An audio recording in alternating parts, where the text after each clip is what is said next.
So I want to say good morning, good afternoon, good evening, wherever you are. And we want to welcome you to the Lutheran Connection, a platform that discusses everything Lutheran. And we hope that you are going to enjoy yourself today.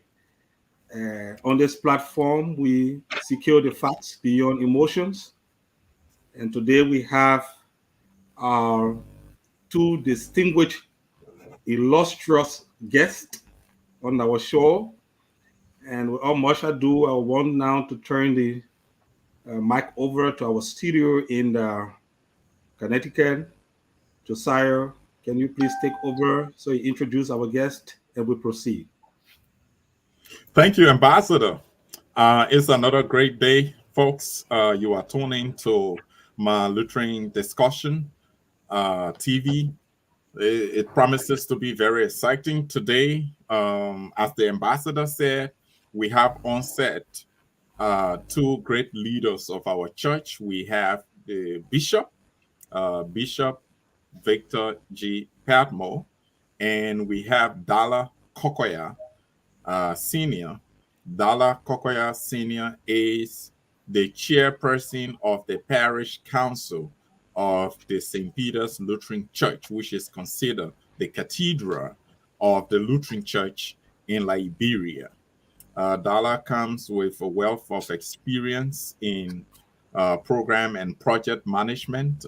He's done that in our church. He's done that in the larger Liberian society. He himself will be talking about that today from the beginning to present summary. He will give us a synopsis of some of the things he has done to give us an idea of how the conversation is going to proceed with him today. So he's going to be sharing the platform with our bishop, our Lord Bishop, G. Victor Patmore. You may recall that the Right Reverend Bishop Patmore was here a month ago, and we made a commitment to have him at the end of every month, the last Sunday of every month, the Bishop's Hour. So today is really the inaugural show of the Bishop Hour. We're going to have Reverend Patmore. You all are surprised we did not announce this, and let's tell you that the bishop beat us to this one again, because I must confess here that we initially planned to have the bishop the first show, Bishop Hour, the last Sunday in August. Least did we know that the bishop was prepared, even far ahead of us, to start discussing today, the last Sunday in July. So we are really happy to have the bishop on today. It's a privilege, it's an honor for us as always. My colleagues today who are hosting jointly, Batem Abel Yawali. Abel is on set, and we have the ambassador there in Freetown. Abel is in Monroe here, by the way.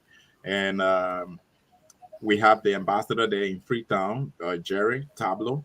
And so the show is going to be fantastic as always. So stay tuned. Don't move. Don't touch your diet. Don't change anything. We're going to bring you the best today. We will be discussing a host of issues, across the various spectrums of our church. So we will begin by going to the bishop. Bishop, you were here the last time, that's about a month ago. We talk about so many areas we covered. We talk about education, the education system in the LCL. We talk about pastors' welfare. We talk about the projects and programs, plans on how you're going to jumpstart your leadership. We talk about the proposed Lutheran University, how it's going and how it's going to go. So today, what we're going to do is just to hear from you as to what has happened in terms of any updates that you have for us. What has happened since then. And the best way to start is to ask you about LTR, the Lutheran Training Institute, that is also so dear to your heart. We know that this weekend you were up there in Salaya District, the Lutheran Training Institute on the campus. You were able to mobilize support from across the church, friends, well-wishers. You took them over to LTR for a cleanup campaign. Bishop, do you mind telling us how did it go? Thank you. It went well, except that I've not heard from you guys yet. But it went well. You made a commitment. I'm looking forward to hearing from you. So, well, we started the process, like I told you the last time, engaging everyone who is a member of this Lutheran church and those who are lovers and friends of LCI. Fortunately for us, people really contributed. We had the parishes in Lofa doing, and the parishes in other places, other districts doing very well. But Lofa did extremely well because we got even like from Upper Lofa, we got rice to feed the people. We got money. We got people coming from Corey, people coming from the Esther Bacon School. So even Corey and Esther Bacon were all present. We have people to work, and we have people who came with financial contribution to even stand by and just lecture those who were working. It was very good. Remember, almost besides our treasurer, all of the senior staff of the Lutheran Church in Liberia Central Administration were present. And our first day, surprisingly, I was very surprised. I had a little more than 150 men with classes Wow. prepared to work. I took the lead, I left them sleeping and took my colors and went down the hill. Whenever I got out, they didn't see me, so they started running behind me. But it was very good. It was really, really good. The tax at LTI is heavy, and I don't want us to overlook it because if we handle LTI the way we should, that place can provide us sustainability. We have rich land. We have good portion of land. One thing I noticed from LTI is that many things are in place that is not being used. We have fish pond layout. We have the swamp there layout. We have good agriculture field, and we're not using them. But the turnout was fine. People came from all over Zulu, all over the lower Lofa district, and we worked for 2 days before I left. The first day, we were able to clear from the Sambo before the minute you leave from Saraya, bending the curve, we were able to clean that Sambo from that place up to the field, up to the gate. And there where you saw me on the road. And the second day, we took on from behind the cafeteria, real bush. We brushed around all of the buildings, the school buildings, except for the residential on the other side of the hill. But from the cafeteria going all the way to the fish pond, to the powerhouse, all of those buildings that were in the bush, by the grace of God, we were able to put them out so that people can see that you can walk around it, you can even enter them if you wish to. It was a nice time. People contributed fully. And so LTI, we can rest assured with our work with the alumni. We are also engaging other partners to see how they can help us because we cannot rely fully on the alumni. They are doing very well, but we also have to stand at some point to say, look, this is our institution. We can do something too. And so we are looking forward to other people talking to other partners to see how they can chip in, what they can chip in as part of our contribution to the process at LCI. My real first point was I did not want to write a project proposal to any partner and say, help me clean LTI. I knew we could do it, and by the grace of God, we've gone a little more than 85%. The remaining place of LTI to be clean, we're going to attack it in a different manner. As people are still contributing financially, I'm still going to need something like a little more than 50,000 Liberian dollars.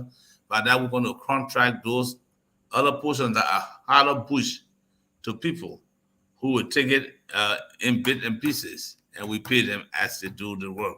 And I'm hoping to do that before the 15th of August. That we should be done with the cleaning of LTI. While still on LTI, we have a very major problem on LTI right now. It is reported that the school that is under operation right now, the church has a problem of paying the teachers, and we owe them for a little more than 18,000 United States dollars over the last 3 years.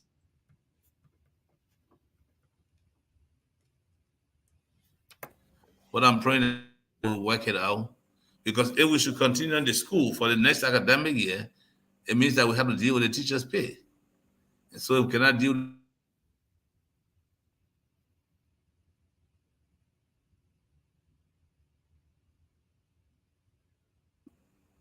Don't call me. We are still in the process of doing more. Also on LTI, another thing we're trying to do, we got in contact with the Honorable Kafia, Edward Kafia, representative, and he came to us and thought that we could engage into an honoring usher program. So we're thinking of putting LTI on that project. We can grow some orange farm at LTI. He has already given us 10,000 polyethylene bed, which we are now filling with dirt. And I'm told that by this week, I can also pick up uh, the seeds to put them on nursery. I have 5,000 to be nursed in LTI and 5,000 in Totota. So we are on that project and hoping that by the 15th of next month, I want to hope that all of those seeds will be on nursery so we can start producing orange on our own farm. That's the way we can start keeping LTI clean instead of letting the bush go. We plant something there and keep it open. So that's for LTI. You also asked about the stock taking. Oh no, Yes. we will come to that, Bishop. Okay. Okay. We will come to that. I just wanted us to zero Talk in about LTI. on this LTR thing because it's specific and it's so dear to you, and Very, and very. that makes it an issue of concern Okay. for us. And here is the concern. What is the end game here? Cleaning LTR is good. It's good to keep it in a good shape. Yeah. But what is the objective? Is this going to be tied into the Lutheran University project arrangement? Or what do we hope to see happening after LTR is completely clean? So what's the end game? It's both. When I'm saying both, you will realize that we can use LTI for our technical or agricultural college. But those who are willing and wanting to help us with LTI also want to see LTI open as a boarding school. And I'm sure we can accommodate the both programs. It can be a portion of the university and it can also serve as a boarding school. Because if we have a technical program there, and our intention for LTI is that it will not only be an academic, but we have some skill training, which is also part of our technical component of the university. And I can frankly say to all of us, LTR has the capability and the capacity to even host a portion of our university if that would be the agricultural college, and that would be fun. But I'm not going to make that discussion plain right now because we are discussing along with the Alumni Association as to how we move forward after the cleaning. The cleaning is just a first phase. After that cleaning, we're going to meet up with the Alumni Association and we're going to form a group responsible to set up the way forward for LTI. What are we going to start renovation of the style houses, or we're going to start renovation of the dormitories, or whatever else? That is something we're going to plan right after the final cleaning up of LTI. I will be meeting with the Alumni Association both in and out of Liberia to finalize on what the next stage. Like I said to you the last time, they have already done an assessment of what it will cost us to put LTI back on its feet in terms of renovation. They have that. They're going to share the cost with me pretty soon, right after the cleaning is done. Because right now, what we did along with them is that they have drafted an MOU that would be between the alumni and the Lutheran Church in Liberia as to how we move forward with renovating and operating LTI. Bishop, this is critical. We will be coming to the other colleagues, the hosts on the show, but this is critical because LTR is one of the main campuses that is supposed to host the Lutheran University.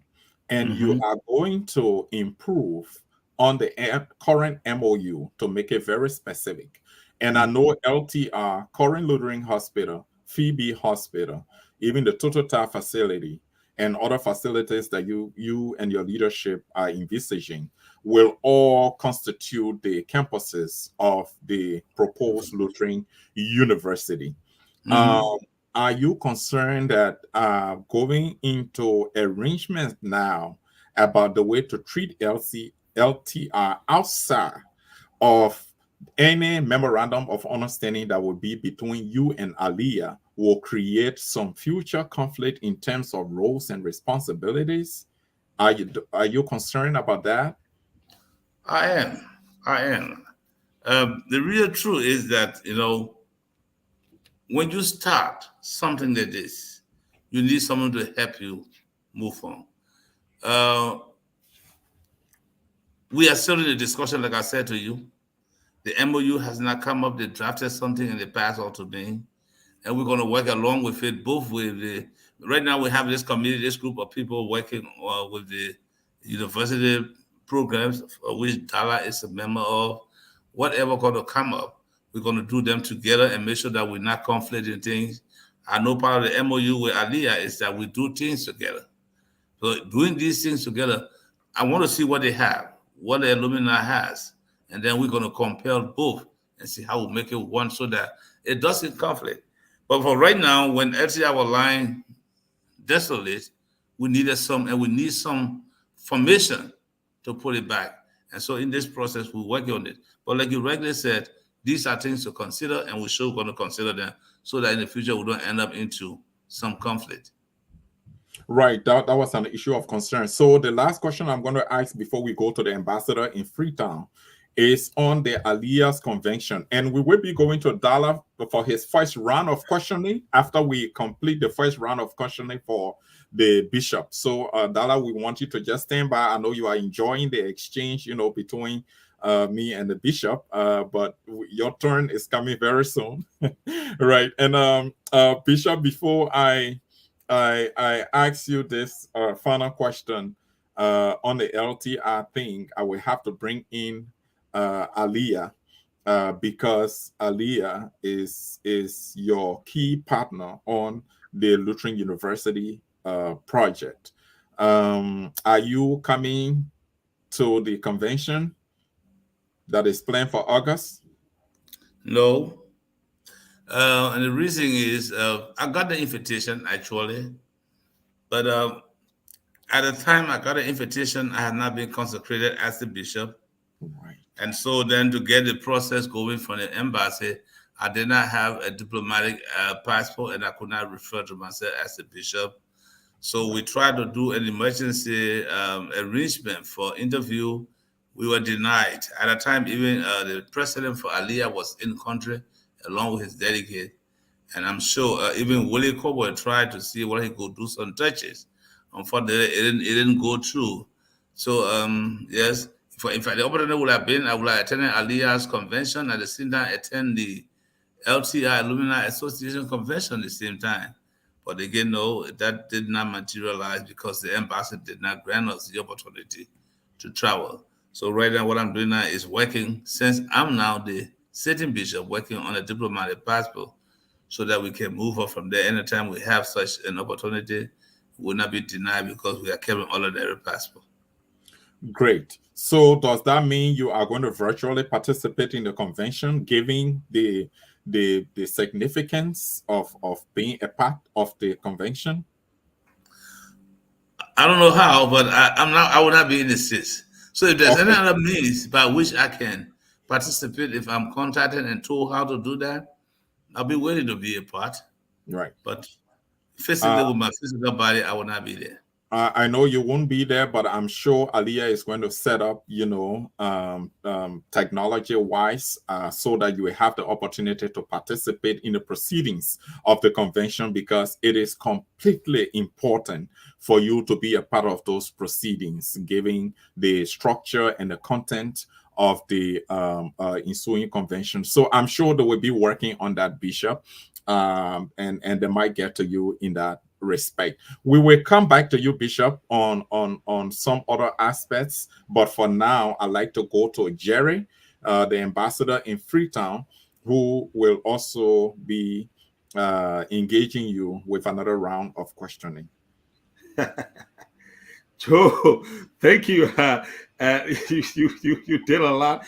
It's just one thing I want to get from the bishop, still on the Aliyah stuff, and then for me, it's just going to be one question because I think you really delve into the nitty gritty even though we'll get into other issues with the bishop. But Bishop, the last time we had an interview, or the last Sunday before this Sunday, we had an interview with the Aliyah team, the leadership.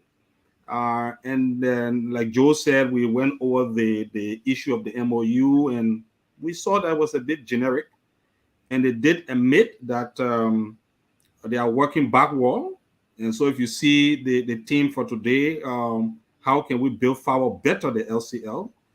And so they said that beginning the 27th or so, they should be in Liberia for what they call the formation of a strategic plan. So my question is, are they already in Liberia? Have they gone through the process, or what do you know of this? All right, good. What I know is that when they were here for the consecration, we met. And at that meeting, we came up with some positions. We were supposed to have the committee meet to look at the blueprint of the whole process. I think Dala was part of that meeting. I didn't attend because of the LTR visit, so I did not go there. We all agreed, and we discussed that and finalized it, and that's why it was held, because part of the MOU, even though it's not yet formally formalized, but was that we would do things consultatively, that nobody's going to be doing things outside of the frame and informing them. So we agreed. Even the funding that was given by ADIA to support the washout, the retreat that was held this whole weekend, was something that we all discussed and agreed upon. And I have not gotten reports from the committee that met, because we all are just returning to Monrovia from the weekend. I came back Friday and to take part in the funeral of Sis Wewu Mela, and then I'm sure Dala then got him back by Saturday. So the committee there have not met me, but I'm sure they did some good work, because they called me and that they would like to meet with me so we can discuss the proceeding out of that meeting. But yes, whether they come in the 27th, I don't know about that. They have not told me about that. But I know that we began discussing before they left. And that's why the meeting, the retreat at Phoebe was held.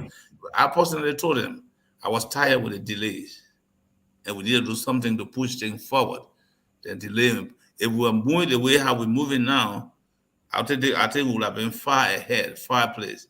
But yes, I'm aware of most of what is happening, except for what the committee has to report to me and what pieces of advice they have.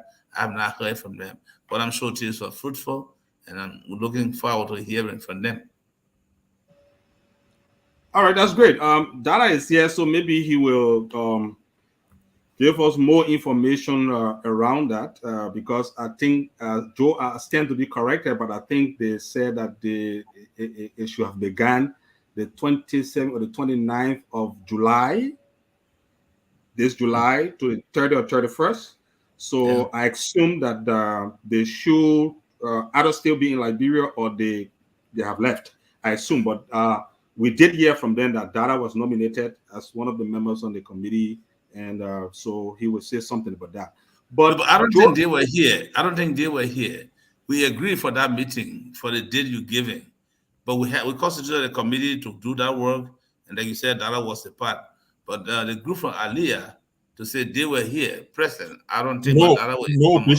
No, Bishop, and Jerry. Yes, Jerry, you are right about the date, and specifically, Sis Madia clearly explained that they will support the strategic planning process. That's what I know. But not that they will be there in person to do it, but they will provide the support to the initiative.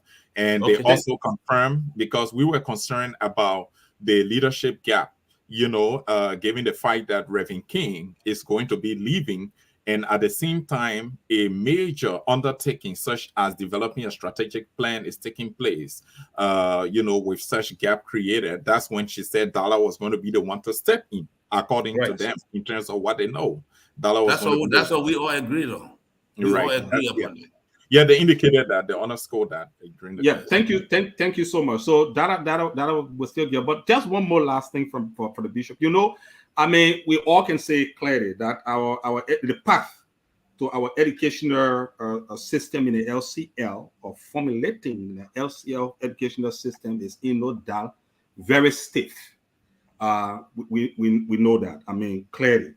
And for us, sometimes we see that it is good to take multiple approaches in trying to arrive at one goal. And there's nothing wrong with that. But then we have to be very careful so that we can be able to ensure that those approaches are not only, or those frameworks that will be developed are not only just framework to confuse us, but framework to complement every effort leading towards that goal. You just spoke, Bishop, about the Alumni Association of LTI drafting an MOU. Okay, and there's this Aliyah flagship of the university. We got a school system already that we're juggling between to see how we can, get it very fine-tuned and move on the right trajectory. Is this something that Joe asked the question, but I want to rephrase to say, is this something that we already started to think on ensuring that this system, close the gap, bridge the gap, from between the primary, secondary, and tertiary, so that we have just one holistic approach. And if we're doing so, what are we thinking on? For example, are we going to have all of the MOU wrapped into one framework, or we're going to have so many different MOUs, but meeting the same objective? So we just can be clear. Well, let me say it this way. I want you to understand that the Alumni Association interest is not your university. They are not, as much as it could be something that could come out of, but their own interest is seeing LCI come back to pre-war status as an academic school with technical vocational knowledge. That's what they're looking forward to. And so, based on that, I mean, this university thing, we just getting into it from our leadership perspective. And we know that there has been a long outstanding MOU that was done before the outgoing leadership ever left. That MOU is what we are still looking at. But when I also took over, I also received an MOU from the outgoing general secretary from LTI, from the director of LTI. And that MOU was given to the Alumni Association. We went through it as a way of dealing with LTI for now, right? We went as a way to, because to manage LTI, to manage the uplifting of LTI as what it is right now, we need something to guide us as we work both as administration and the Alumni Association. That's what that MOU is basically about. So it's not basically talking about our school system, but how do we as a church work along with the Alumni Association whose members are all not Lutherans, and we someone to guide us in the process. And so what we did when we saw that MOU, what it did, the first MOU that was given by the General Secretary shows that we were in three partnership. LTI was a partner, Lutheran Church was a partner, and the Alumni Association was a partner. And we took that and said, no, it cannot be. LTI cannot be a partner of itself because it's a component of the Lutheran Church in Liberia. So we all sat down with some legal minds from the Alumni Association who said, can we reframe this to give us some working document concerning the renovation of LTI and the rebuilding of LTI? So this MOU is basically concerned with the renovation and rebuilding, and probably we talk about the tomorrow running of LTI, then we can come back and see and merge it with our school system. Now, know that the school system is also running the schools, of which LTI should have been and should be a part of. Even though right now, as I sit and I speak with you frankly, I want to be frank with you, I don't see the school system role yet in LTI because the problem I stated concerning the deaths of teachers, I'm now fighting to find out who should be responsible. The school system does not know. The former outgoing administration does not know. So who will be running LCI? These are the kind of things we have to deal with. But as a way of creating credibility and trust for people who want to help out with LTI, we try to look at this MOU, which of course we can still discuss and see what it looks like, to see that people will be comfortable and confident if they are giving the resources to the revitalization of LTI. That's what that MOU is all about, basically. Wow. Bishop, you look, you really, I don't know, but I think you really understand the issue and the way in which. Thank you for the guardians. Let me just say, for the lack of words, thank you for the guardians that you are and the perspective you are bringing to bear. On this whole issue, connecting from the school system, the ALIA, the LTI. I think you already clear in your mind on what you want to do. Going forward. So we may come back to it, but before we go to Dala, I would just want to say the last time, at least, you were concerned about stock taking. I know for the way you talk about ensuring that a committee is set up immediately. I think you said that you already have set up a committee and to start looking at it, but you call that committee the verification committee. So let me be careful to use your own choice of word, your vocabulary. The verification committee. How far are we with the verification committee? And what has been done? What has been reported to you already? What do you know? No. Nothing has been reported. Actually, this is where we are. When we formulated the verification committee, we thought to ask people who are knowledgeable and credible. Not that those ones are not credible. The transitional committee decided to ask Mr. Suba, Piu Suba, who has a firm I'm sure you know of. And we were asking him if our members of our committee could work along, what he could tell us whatever way he wants to pursue the issue. And anyway, unfortunately for us, he's not in country and promised to be back by this August. And he's hoping to start the process by this August. In fact, we're giving a time frame of 2 weeks, and he wrote me back and said, the issue we're talking about is delicate. We cannot do it with a rush. Well, we need to approach every sector of the church to make sure we have good information and we have the very much vibrant information. So hopefully he'll be in by this coming month, August, and he starts the process. But the whole stage is set and we're waiting for him. For him, he wants his team, how you call it, Super Belly? That team, I think he wants to take the initiative. Super Belly Associates. Something like that. They are the one who are going to be doing our. That's what we're suggesting right now. We are still open to, since he has not come in, we are still open to whatever suggestions somebody could make. But that's what we have. That's who we have right now to do our verification for us. And I think as soon as it starts, we get you informed. Since we are here every month. All right. So I will go to Joe, but you've already started, and you know that you have hit the road running, and we want to commend you for everything that you have started to do. But please take that into serious consideration. You have already taken into consideration. So I will wait. I don't want to ask why you are waiting for them to start the process. What do you know already? But let's just start the process because then we'll see what data they have and what available. But it's very important. Joe, you can start the ball rolling. Ambassador, thank you so much. Thank you for your round of questioning. And Bishop, before I go to Dala, let me just indicate that yes, I made a commitment to contribute to the LTR cleanup campaign. But I did not meet up with that commitment because my wife was involved in a serious accident.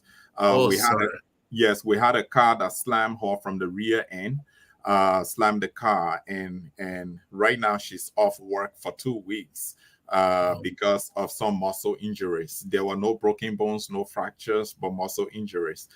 She's being treated for that right now, and she will have to do some therapy for the 10 days she's going to be off work. But it's still a commitment that I'm going to make because I told you LTI is so dear to my heart. I went through those wars before, so I am really into it. I support you in the endeavor. I'm going to be part of it, and you'll be hearing from me in the days to come.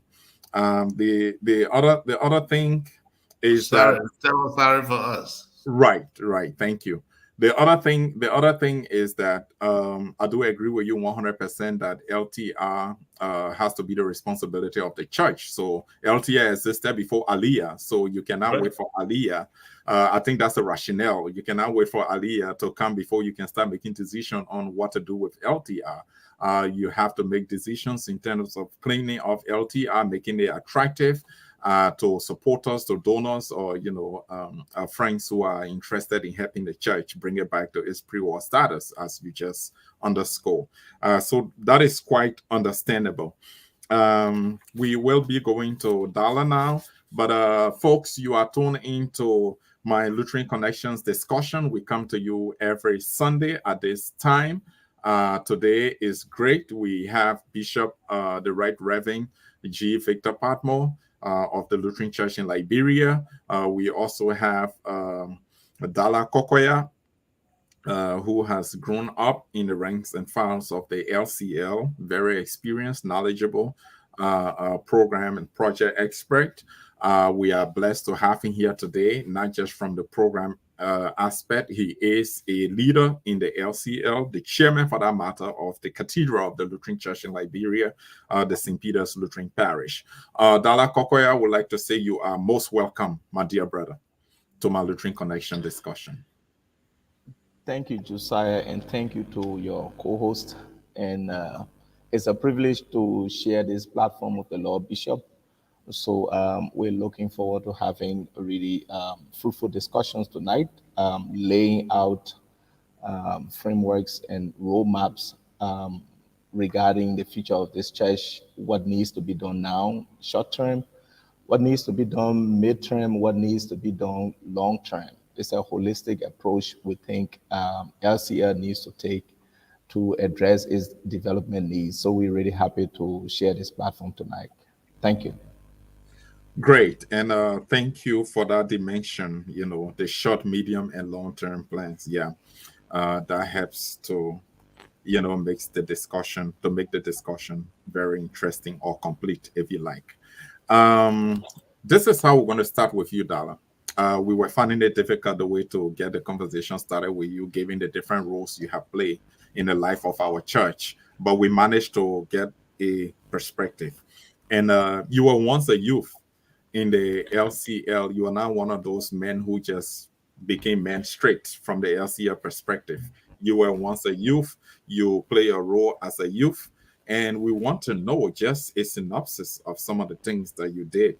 And then tell us, I hope you got your pen and your paper, and then that will run into your transition into what we call the men auxiliary in the church, in the LCL. You will qualify yourself to become a man in the LCL, and what was it like, or what is it like as a man, because you are still part of the auxiliary, and now you are the chairperson, a privileged position, the chairperson of the Cathedral of the Lutheran Church in Liberia, St. Peter's Lutheran Parish. So just walk us through a little bit from youth to man, and then chair of St. Peter's Parish. Dala Korkoyah. Could I make an appeal? I know we had a discussion earlier that this is the framework we're going to use for the discussion. When I listen to the bishop speak to the various issues obtaining in our church now, especially around kickstarting development work in the church, I like to reconsider that I make contribution more towards the issues at hand that the bishop is discussing instead of having parallel topics with the. I think I want to build on the momentum of that the bishop has started and don't divide the thesis on a discussion tonight. That's an appeal I would like to make. Notwithstanding, I could briefly talk about what I've done in the church, but I want to look more towards. And that's exactly our point, Dala. That's exactly our point, Dala. That you have to tell us you were youth in the church. We want an example that Yeah. other people people watching the show can follow. You grew as a man into what has become a man. You are a perfect example. I didn't go through that. I didn't go through that. Why do you I'm not guys talk very about grew as a man? Yes. And now you are chair of the parish council. So if you take it from there and run straight into what the contemporary issues that the bishop was talking about and that we are to discuss today, that would be so perfect. Just a synopsis, as I indicated. So my faith journey in the Lutheran Church in Liberia is over 36 years. St. Peter's is about 30 of those years. So I can say virtually that I spent my entire life in the Lutheran Church in Liberia, mostly at St. Peter's. I started at the Holy Cross Lutheran Parish in Beaumont and moved to Monrovia in the early 90s and joined St. Peter's. So in Beaumont, it was basically Sunday school, right? But youth work in the 90s in St. Peter's. At the local level in St. Peter's, I was once a general secretary of the parish. I was once a youth of the year of the parish. And then we moved to the national level where I served as the executive secretary to the director and once an assisting secretary to the National Lutheran Youth Fellowship. And I graduated from the youth in the early 2000s and moved on to the men auxiliary in St. Peter's. And 3 years ago, the church felt that I could contribute to the highest level of administration of the church, and they presented me the opportunity to serve as chairman of the parish council of St. Peter's. So this is a journey of about 36 years, but about 30 of those years, 29 precisely, at the St. Peter's parish. So that has been the roles that we have worked. And Abel, Lieweli, Jerry, we had our own share of youth work. I remember some of the most interesting things those days were the politics, the National Lutheran Youth politics, and how Lofat. At that time, I think we had three districts in the Lutheran Church in Liberia: Moravia District, four, then the Southeast. So it was Moravia District, Bond District, and then the Southeast with Lofat District. And we really suffer at the hands of Benedict Kekula and Elizana Blackie. Those guys, their coalitions, we never defeated one day. So we really had good time in the youth. And I think the most important statement I can make regarding my reflection in growing up in the Lutheran Church is that what the Lutheran Church gave to us, we can never repay. And we moved into our professional life and started on the foundation that was built in the LYF. And when you say today and you look at our church, you see that young people who are coming out do not have that opportunity to learn organizational development, to learn teamwork, to learn leadership, etc. You want to see a better Lutheran church in Liberia. So even now that we are in this transition, there is an LCL that we are yearning for. And it is that vision and conviction that is leading us to work hand in hand with the current leadership so that we facilitate and bring and build or rebuild that new LCL. We do not want the LCL of yesterday because yesterday is gone. We're talking about a better LCL that will be more beneficial for the members, that will service our needs, that will be proud of, that will be more visible, that will attend to the holistic needs of the people of this country. It is that drive that is pushing us today to say, look, we need to get involved with the rebuilding of our church, to build a church that we all desire to see and that we can all be proud of. Yeah, the LCL means a lot and it really invested a lot in us. And we are taking this as an opportunity to give back to our church. Wow. 36 years of service. You spent about 30 of those years at St. Peter's. Consistency, the transition, leadership. Quote, we cannot give back to the LCL what it gave us, unquote. That's what you said. I agree 100%. Now it seems as though you are enjoying the reflection that you didn't want to do. and which is which is which is quite important. Dala, like I said, you are a very good example. And every time people have conversation with you, they will be interested in that aspect. Thank you so much for such reflection. It's much appreciated. We all have a mentor LCL, that ideal LCL that we all want to realize, we want to achieve. But it's just a mental picture of what we want. We don't want the LCL of yesterday, as you rightfully said. I also agree, and I know Bishop agree with you. I know Jerry agree. Our audience agree.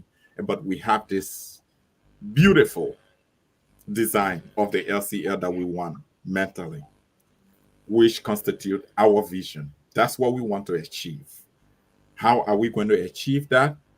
It's going to take a lot working together, making sure that we have the programs and projects to support that, making sure that our outreach initiative, the evangelism and everything, our pastoral work, welfare, well-being of everyone, everything will come together. Dala, with your experience working with projects and programs in a church, what you think are some of the key contemporary issues that must claim our attention? Um, Thank you, Josiah. I want to pick up on one of the points you made in your line of question with the bishop about LTI specifically, when you say what is the end game. And from a development perspective, we have to paint that picture, that end game. We plan backward and design a roadmap towards that end game. And I appreciate the momentum that the bishop has built. In fact, I would say by he's taking the bull by the horn with LCR. And what happened over the weekend, I think it made a strong political statement about the will to transform that institution. But definitely, like the bishop indicated, we need to go beyond what has happened with the cleanup and start talking about the strategic direction of where LTR needs to be. And the conversation around partnership, there is no one single partner that can service the development needs of the Lutheran Church in Liberia. Every institution will have to diversify its partnerships so that you find people who come to address different strategic interests. But the most important leadership responsibility will be ensuring there is synergy in harnessing the wealth of experience or investment that your various partners will bring on board. So I think it's a really good idea that we have different institutions, different organizations who have expressed goodwill and intention to support the Lutheran Church in Liberia.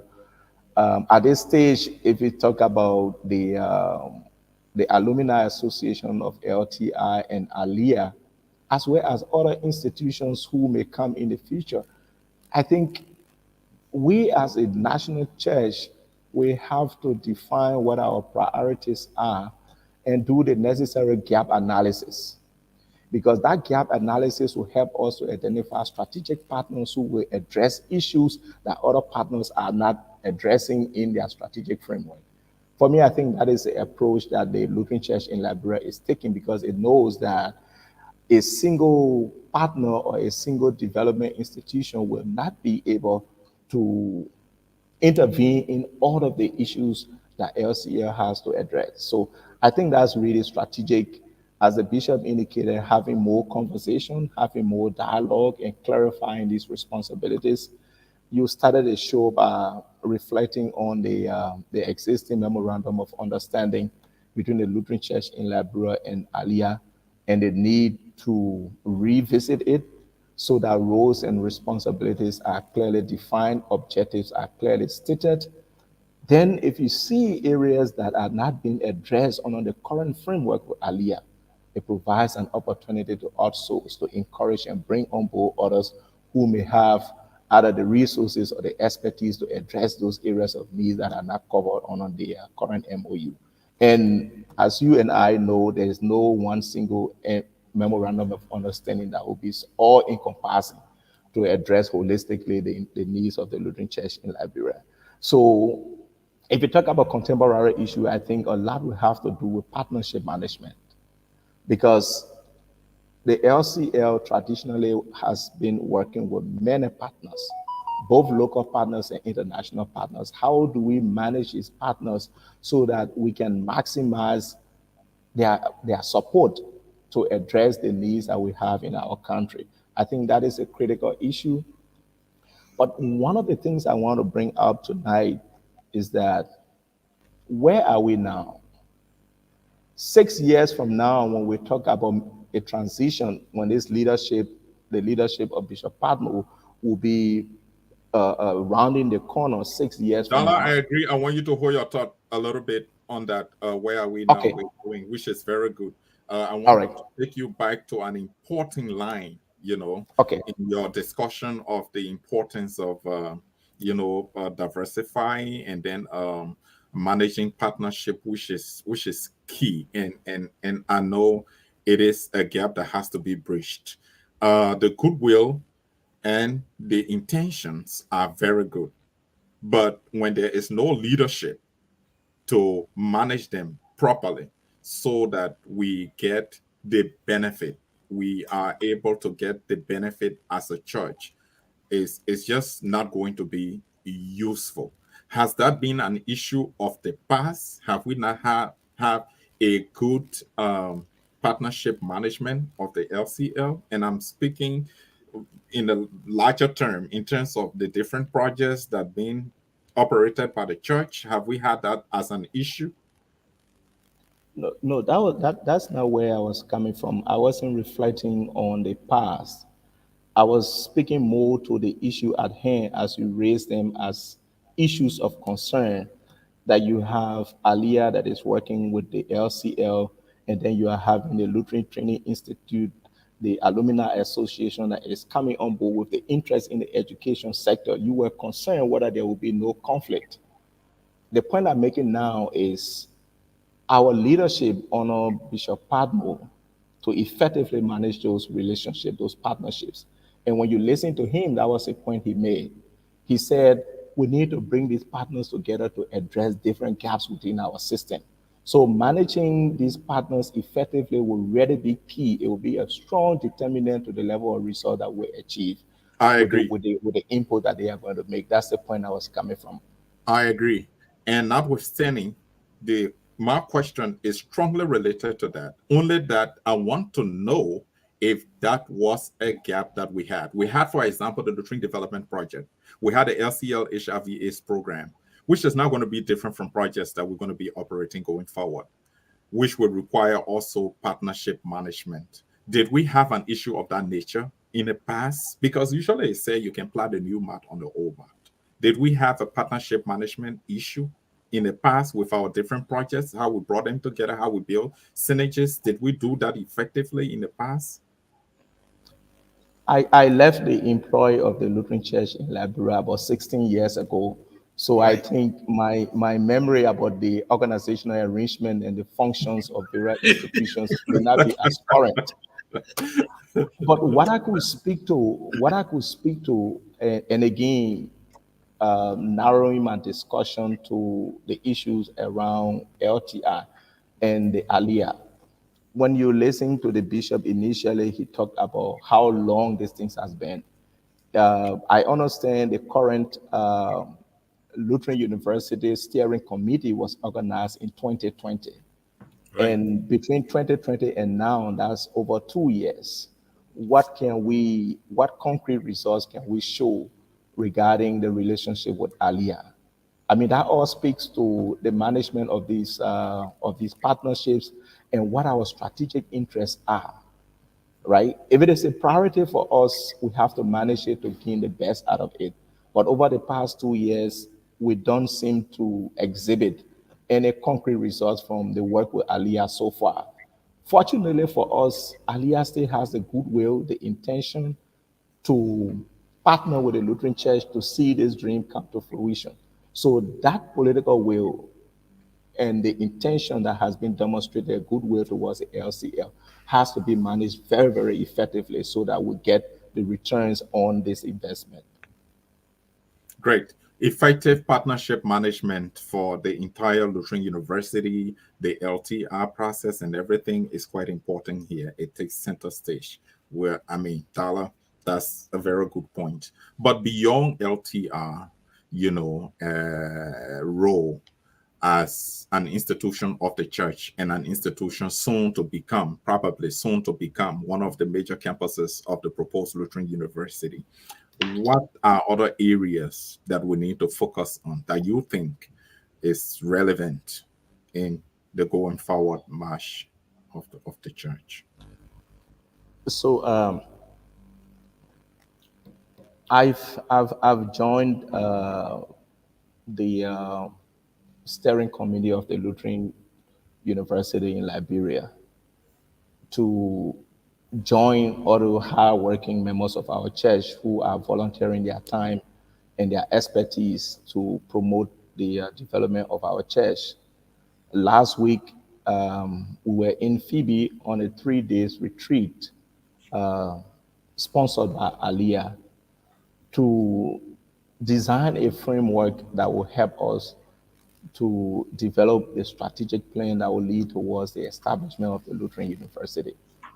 The details of that meeting, I would not diverge right now because I do not have the authority, and it's still premature because a full report is being prepared, and the chairperson of the committee, Reverend King, will officially present that report to the bishop, and the office of the bishop would make it public as and when it becomes necessary.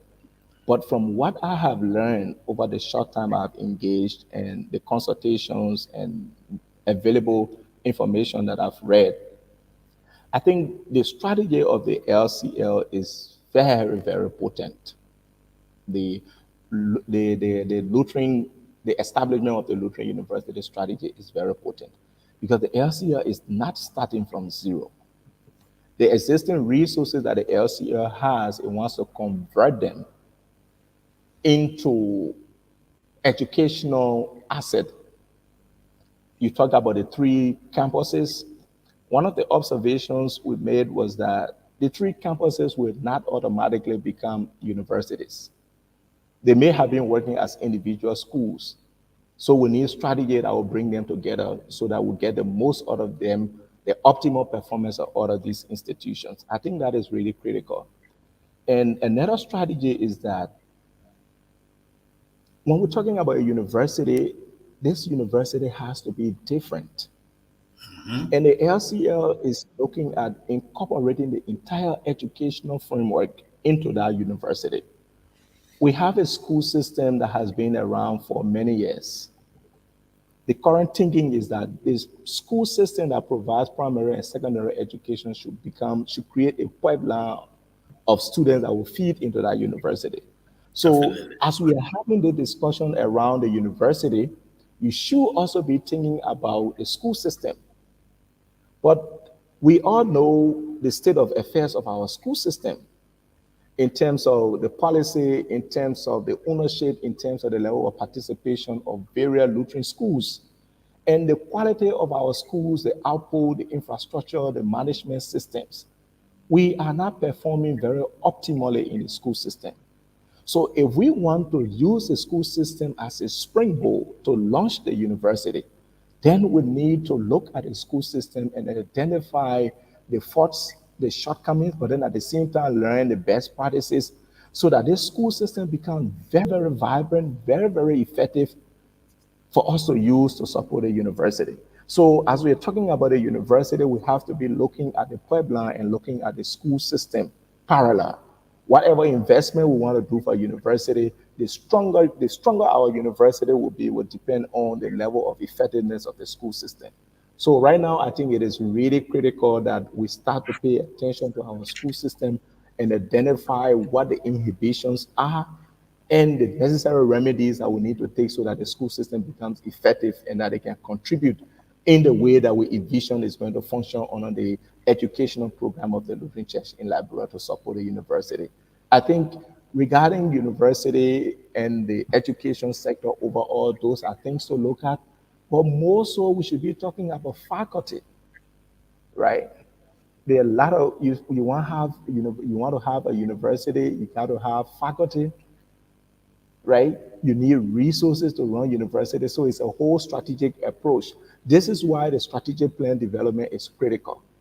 That will identify the priority areas, the roadmap, and how the Lutheran Church intends to roll out these strategies to establish that university, and what standards will be in place to make sure that, like we said, it's a model of high quality education, not just in Liberia, but in the entire region, right? So there are so many different facets of the university architecture or the education architecture in the Lutheran Church in Liberia that has to be explored so that we get the best out of it. So from the education side, I think it has to really be holistic. The emphasis can not only be on the university, it also has to be on our school system. Absolutely, Dala. We will be going to Jerry, but let me just say that, Dala, you just hit many of the points that we've emphasized on this show with some of your predecessors, some of the guests who have appeared on the show. We have really quizzed them on the importance of, building a holistic school system. The church and Jerry has been taking the lead on that a whole lot. And I'm sure when the bishop was on our show, it was one of the central points of the conversation that we had with the bishop about how we can bring in the different levels of our educational system, together under one umbrella, building a system, an educational system of the LCL that will include the early childhood development, the primary, the secondary, and then running into the tertiary to build that pipeline, to build that foundation for those who go into the tertiary level, the proposed university we're talking about building. So that is a good point, good emphasis, and no other person will have discussed it better than the way you have laid it out. So in short, we say optimizing our school system in terms of the structure, the facilities, the leadership, the management, and the content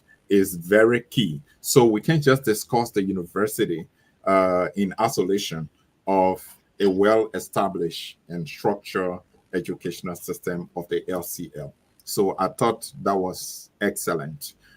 Thank you for that insight, Dala. We will go over to Jerry, but folks, for now, they're in Central, in North America, in Asia, particularly in India, where we have some of our viewers, in Australia, in Africa, mainly in Liberia, and would like to single out Lusaka, Zambia, where our brother is seated. He relays the show, and we are also live on the local radio station. There, we want to say thank you, folks, for tuning in, for relaying the show wherever you are. This is my Lutheran Discussion TV.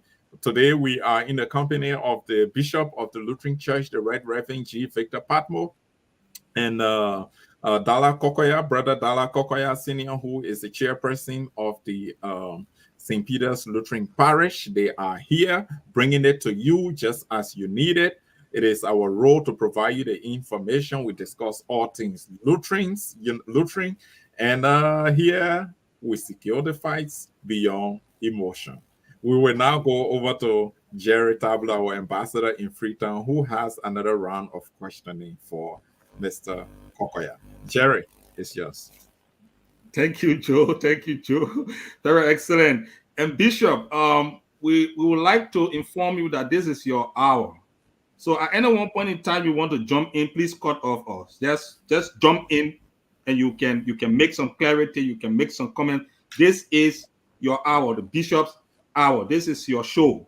So please, we won't be too formal here with you. I mean, you can jump in at any one point in time if you want to make clarity. Just let us know. We will stop and give you the opportunity to make your clarity, Bishop, or to make further comment, whatsoever the case may be. So we just thought to inform you. Yeah. Thank you. It's good you made that point because I wanted to say something towards what Dara was saying, especially when it comes to the Aliyah thing and the university and LTI. Like Dala rightly said, and what I want to is working with the Lutheran Church on a university project. The Alumni Association don't have much concern about your university project. They are concerned about the restoration of LTI. We shall say about your university project. Yes. Yeah. Okay, about university. But what I'm saying is that you see, as much as Adia think that maybe one day the LTI campus could become a part of the university, we are really not discussing right now the restoration of LTI with Adia. The group that is really wanting to help restore sanctity to LTI that will be used by the university is the Alumni Association. I'm sure, like Dara rightly said, as the strategic plan is being made, maybe in part of the discussion, we will discuss with Aliyah what component of the renovation of LTI can they contribute to. We have not reached that point yet. The group that is very concerned right now about the restoration and renovation of LTI is the Alumni Association, who has already done the assessment how much it will cost to do that renovation, and they're willing to work along. I just want to make that point so clear. And when you see us coming, but when he talk about you're asking the issue about management, yes, if an alumni association is concerned about renovating and upgrading LTI, they are providing a huge sum of money they made, then we think together we should have some form of management to manage what they bring and how it goes about so that people don't get frustrated along the line and withdraw. And that's my basic concern. Thank you. And thank you, Dara. Thank you so much, Bishop. Thank you so much. Thank you, and Bishop. As I said again, as we're asking any one point in time, just let us know. We'll stop. You will make clarity. You can further explain. There'll be no problem. This is the Bishop Hour, and the show is all yours. Brother Korkoyah, thank you so much. You see, I like to call you the philosopher king of the Lutheran Church in Liberia because you got so much knowledge, and sometimes I wonder if I can reach to your toenails because the wealth of knowledge you have and experience you have, sometimes I marvel you. I'm still drinking from your fountain, Dala. You were very specific when you mentioned the fact that we are groveling with our school system and there's a need for us to pay a lot more attention.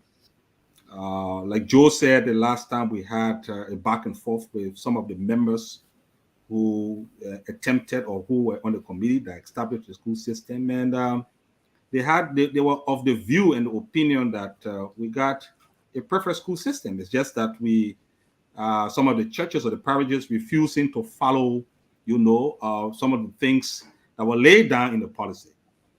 So you are here contending and have a different view that we need to have some more, improvement. And so at least we bring it at the ultimate level. We would like to know from you, or the viewers would like to know from you, Dala. Firstly, have you seen the policy of the school system? What are the lacunas in those policies that you think we need to revisit? Thank you, Jerry. The last time I read the school policy, my recollection of the school policy is faint, so I cannot go into the details, but I will pick up a few catch points, some principles of public policy. One of the key things about public policy making is that it should be people-centered and it should address the strategic interests and needs of the end users. So you have to have a buy-in of all stakeholders into a public policy document. Because the question I will ask you, if this policy is so good, is so unique, why are the individual schools and parishes, why did they refuse to get under the system? I mean, from an evaluation point of view, that is a red flag. That should have raised concern for people to go and ask those critical questions regarding the backlash from end users. If you design a policy where those who are supposed to make that policy work think that this policy is benefiting the policymakers more than it is benefiting them, then you have people boycotting, you have a resentment. There are several schools who did not join the school system. At St. Peter's, we've had our own concerns with the policy and the way it works, right? One of the major areas will be around financial management. What happened to money that are generated by the various schools, how the money is utilized at the central office, and what benefit of that money goes to the individual schools, right? If those critical questions are not answered, even if they are answered, people think that they do not maximize the benefit, then you have to rethink the policy. So I really do believe that one of the critical things that the Lutheran Church in Liberia has to do in the short term will be a policy reform, policy overhaul. And the school system policy is one of those critical documents that needs to be reviewed so that the key stakeholders, the administrations of various schools, the leadership of various parishes will see that it is working for their best interest. Best interest in terms of return to the investment that they're making, best interest in terms of uplifting the quality and standards of their school. Jerry, I can say this much. As we are talking about this university and talking about our school system, we have to rework the school system in a way that it will boost the confidence of ordinary Lutherans to send their children or their pupils to the Lutheran schools. That is where we need to start, right? The sustainability of this entire education program or system that we're talking about is ordinary. It begins with ordinary Lutherans having confidence in the system to the point that they will send their schools, they will send their students there. If that remains an issue, then it's going to drag like that for a very long time. So if you ask me about the policy, those are the key things. Why are people saying they don't want to get involved? What has been done to address those concerns that they have raised so that we can maximize the participation of the Lutheran schools? Or why did it take long before we have more schools coming in under the school system? And if you were to go out right now and you do some evaluation of the school system, this policy, has it ever been evaluated? Where's the report? What does the report say? What lessons have we learned? How can we do it differently into the new LCL that we're talking about? For this thing to become a major asset and to support the vision around the university, we have to relook at it so that it is seen more as an asset than as a liability by those who run the individual schools. Joe, I know. Yeah, Bishop, go ahead. Yeah, Bishop, go ahead. Bishop, go ahead. I wanted to go straight to the bishop. And Bishop, go ahead. Bishop, go ahead. I think Dala took a point. Even for me, the little school we had at Suakoko, we pulled out for some time. The point he raised is true. When you make a policy for people and they are not fully involved, you will make something against them. That's what happened with our school policy. There are a lot of things in the policy. It's just under the new leadership of the new board chair for the Board of Education that they're trying to relook at the policy, because when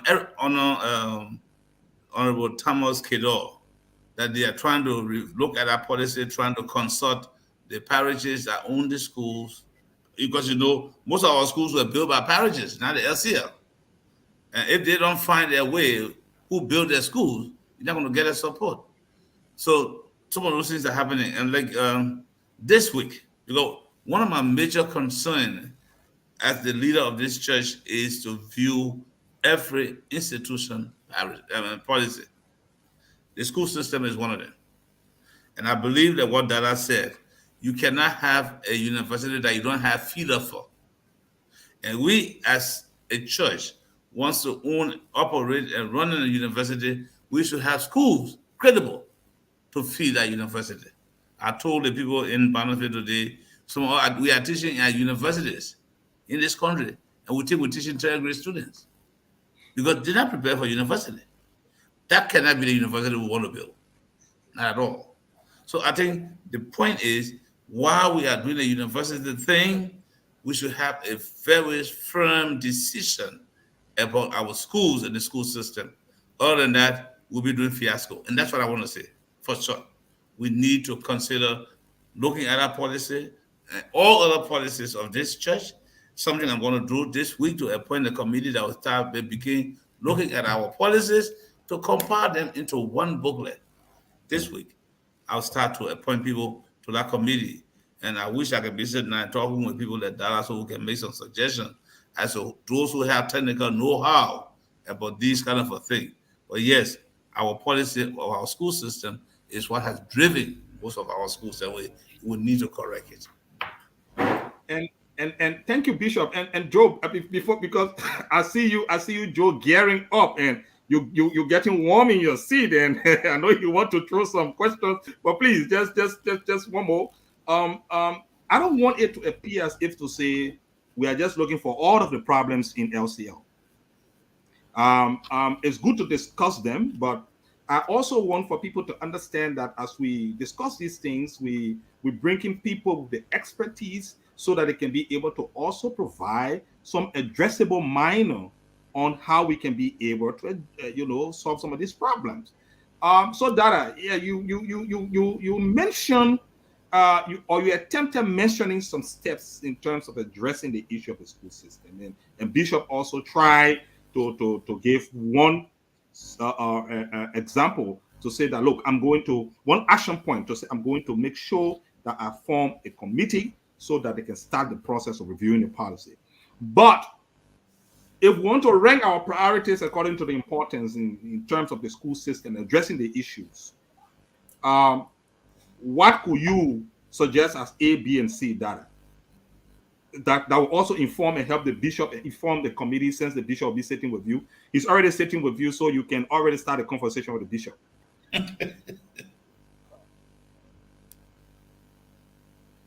Sorry, Jerry, I'm losing you. The network is just cracking, so I'm not getting. So You're not getting to me really clearly. So I will be succinct this time around to say that we are not here to just identify all of the problems and the gap, but I mean, we also want some recommendations. And the bishop already started with an actionable point to say that he will appoint a committee to start reviewing some of these policies, especially the school system policy. That is so good, but I think we need to look at some of the gaps and try to see how we can solve some of the problems in there. So I'm saying, if we want to rank our priorities according to the importance in terms of addressing these issues relative to the school system, Dala left. So Joe, when he comes back, then we'll follow up. Maybe we could recognize our guest. I don't know, but it's up to you, Joe. We will be coming to you shortly for the recognition of the guests, and I hope you will also take that time to announce the numbers, because the call should be coming in, while the conversation is ongoing.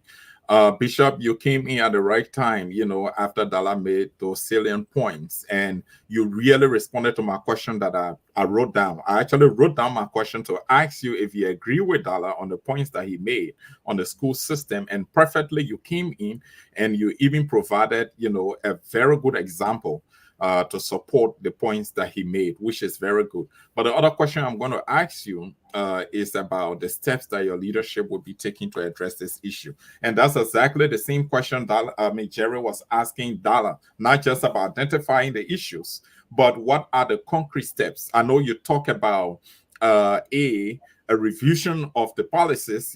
Some institutions can have administrative manual. And the administrative manual, Jerry knows what I'm talking about. Bishop, you also know that administrative manual can have all the policies of the institutions, in one place. Where if the bishop wants to, look at the policy on assets, he can go straight to that manual and look at the policy on assets. He can just read through and follow on the policy on education, on the policy of employees, code of everything. That's a brilliant idea, Bishop. I think more people will like that you say policies are going to be reviewed, but they're going to be condensed into a kind of manual that people will have access to. That's very good. But I think the school system policy is still loose, and I'm glad we all agree that it is so open and it doesn't give the end users much in terms of benefits. Bishop, I will repeat what Jerry said. Point A, what is your leadership going to do? Point B, what are they intending to do? Point C, what are they intending to do to deal with that? Because this is an issue of concern.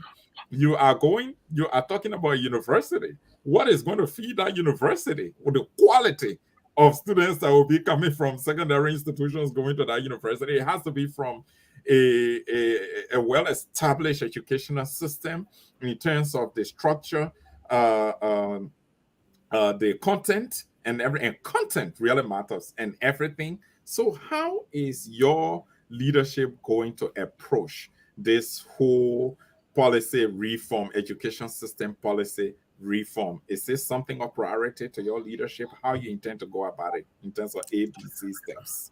Well, I may not give you all of the ABCs, but I can give you one of those things.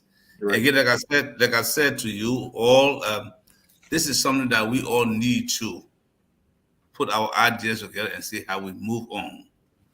But part of the whole thing is we just don't want to revise policy or develop policies when we don't have monitoring strategy for those policies. Part of some of the management thing you talk about with our projects and programs is that we don't have monitors. There's no sense of monitoring and evaluation of what is happening. So who tells what are things are happening the way it is? Even if you have the policy all stretched out and it is not monitored to see whether they are implemented, they are for nothing. We need that. But if we want to make the school system also strong, and I will hope that it is not just a policy revision committee. There should be a strong, maybe I don't want to call it a committee again, but maybe so, to restructure the whole school structure and system. But one of the things we need to make our school, on top of being a feeder for our university, we need to also visit most of our teachers who are teaching are high school graduates. We need to find a way to upgrade or, if possible, find teachers who are qualified, who can live up to the task. So for me, training our teachers to be able to meet the task of who the student we need should be also a priority, not only the policy. Do we have the qualified teachers that will live within the structure that we have laid down? Do we have the teachers that will be able to produce the kind of student we want for our university? Or else we're going to have the same thing we have right now. A student paying for entrance fee or for, assignment fees and all kind of thing, and that's not teaching. So, but there are a lot of things, and we say to come in right now and tell you I'll be able to give you the 100% answer to the question. Those are something that we generate along the road, and the more we talk, we start to reveal them as we continue the discussion on this show. Great, Bishop. Yes, we don't expect that all the ABCs and everything. I was just saying order of priority, sometimes scale of preference. I know. When you're talking about taking steps, and you lay out very well the revision of the policy is crucial. The revision of the policy, and then coming with the mechanism in terms of the implementation strategy of the policy, which will include an effective monitoring evaluation system, and making sure that real people are assigned to those things that are written in the policy to carry out the different functions. Yeah, and Dala laid that out very well for us, which is good. We always privileged to have the experts here, and having the both of you, I think it's a providence today, because a lot that the both of you are actually engaged with in terms of plans for moving the church forward. Jerry, we will go to Jerry right now. Jerry will recognize some of our viewers, and he will try to screen some of the comments and the questions that our viewers are making. Jerry, it's up to you. Don't forget to also put the numbers up for people to call. Thank you so much, Dala. So the first person we would like to recognize is Father Sonny A. George. He said, "Congratulations, Bishop. I followed the cleaning of LTI, and I think it was very wonderful. As I said, I watched it, and it was very interesting. We got another viewer, S. Williams Creed Jr. He said, great work, more wisdom as you revamp LTI. Bishop, everybody so happy for the work you and the great people took on LTR. Brother Sonny George again said, let's be careful about receiving gifts from politicians. I don't know who receiving gift from politician, but but that's an advice, and I think it's something that we need to take into consideration. Again, we got our brother Roger Abin Kamo says he's washing, and we also have our former president of the National Lutheran Youth, Royal Jerome Dala. He said he's following from Accra, Ghana. And we also have following us is Alfred Menipaket Teli, following from India. All the way from India there. We want to say thank you so much, Brother Alfred. And we also got our sister Marlene Moba. She says she's following. That's great. Thank you. She's one of our usual followers, regular follower. We also got our brother Leroy Sulonkoli Moba. He's watching from his Propo corner. I don't know where that corner would be, but the Propo corner is fine. We also got Bano Young watching. And we got Robert D. Molly. He said, I'm following from 12th Street Sinker. Thank you. We also have our brother, also have our brother Rich Kid Kennedy.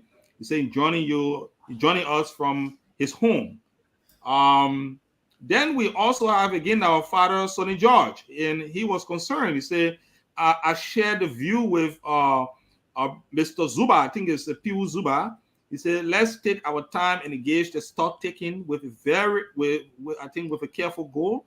And he said, we agree it is important, but it's also delicate. So I think Bishop, he was trying to also give Brother Zuba a pat on the back based on the advice he gave you about being very circumspect as we go through the stock taking. So we cannot be in haste.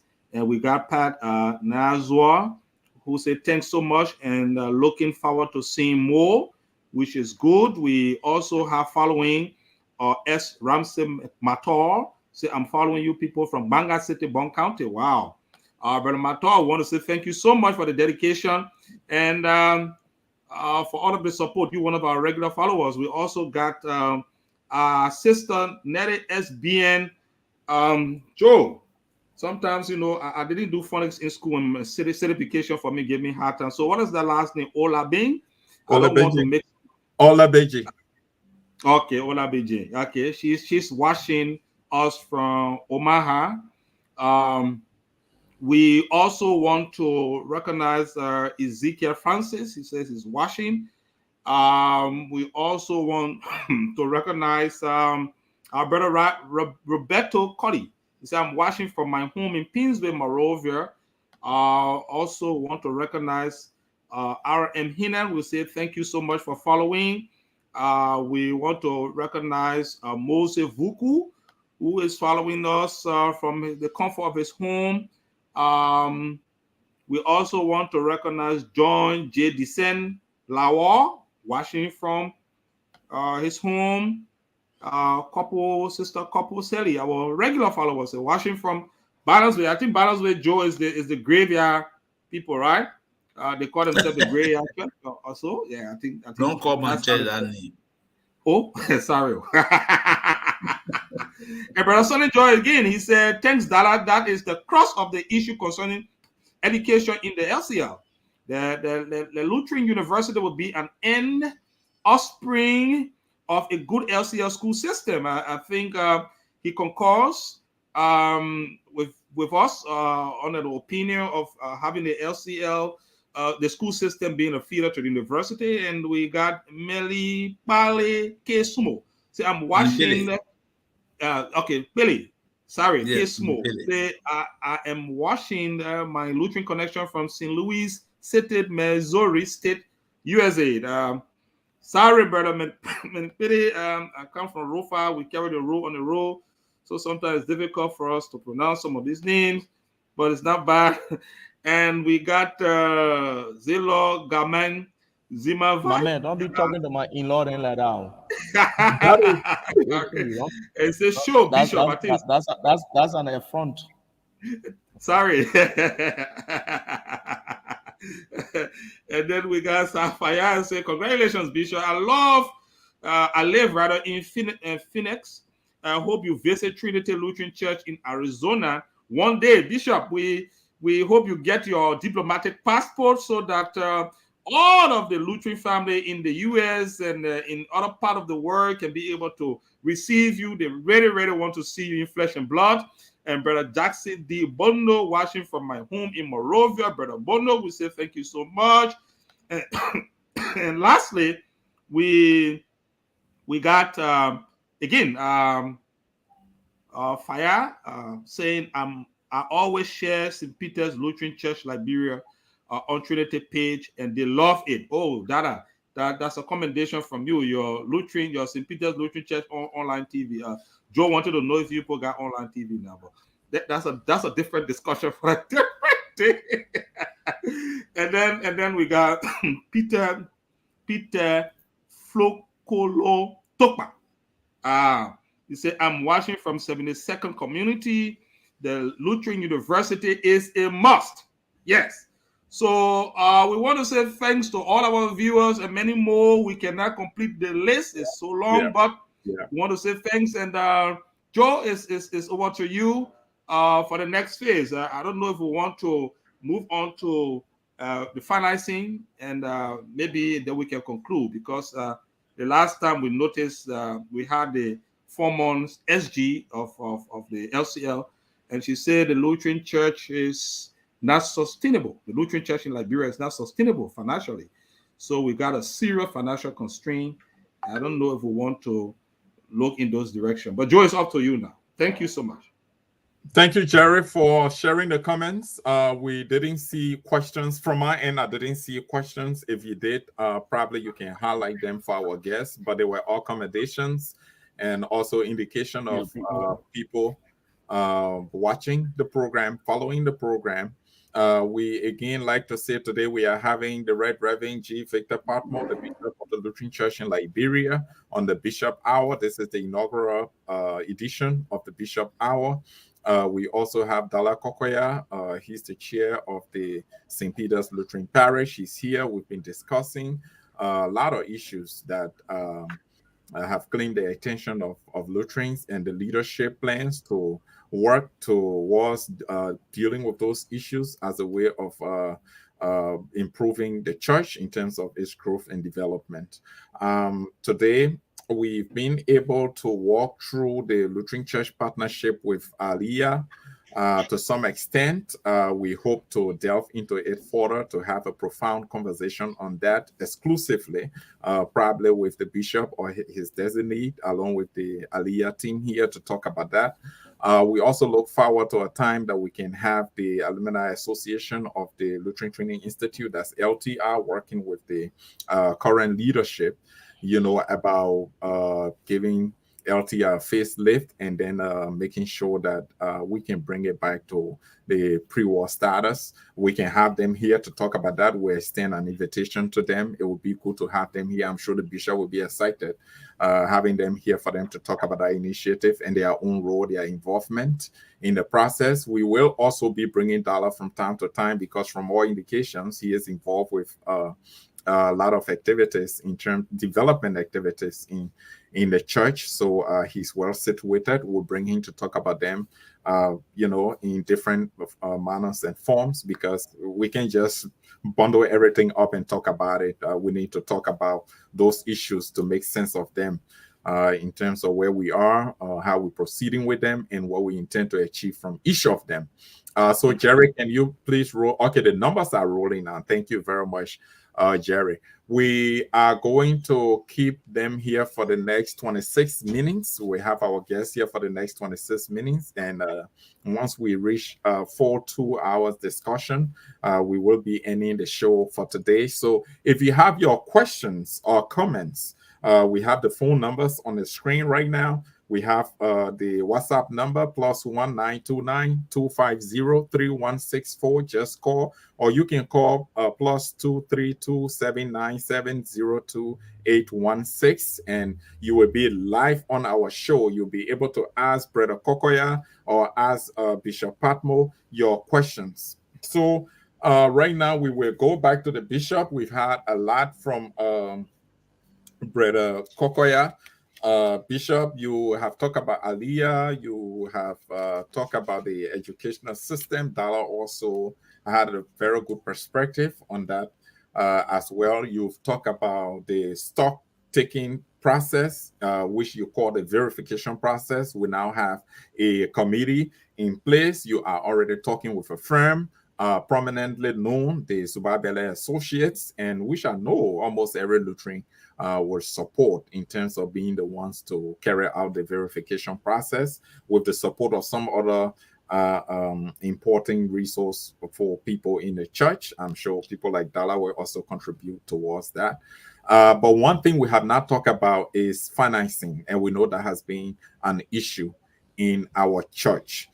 We are no longer a mission church. We don't depend on missionaries to support our different endeavors in the church. We used to have programs running in the church that were, contributing to resources in terms of helping the church to help its members and help Liberians in general through the different projects and programs.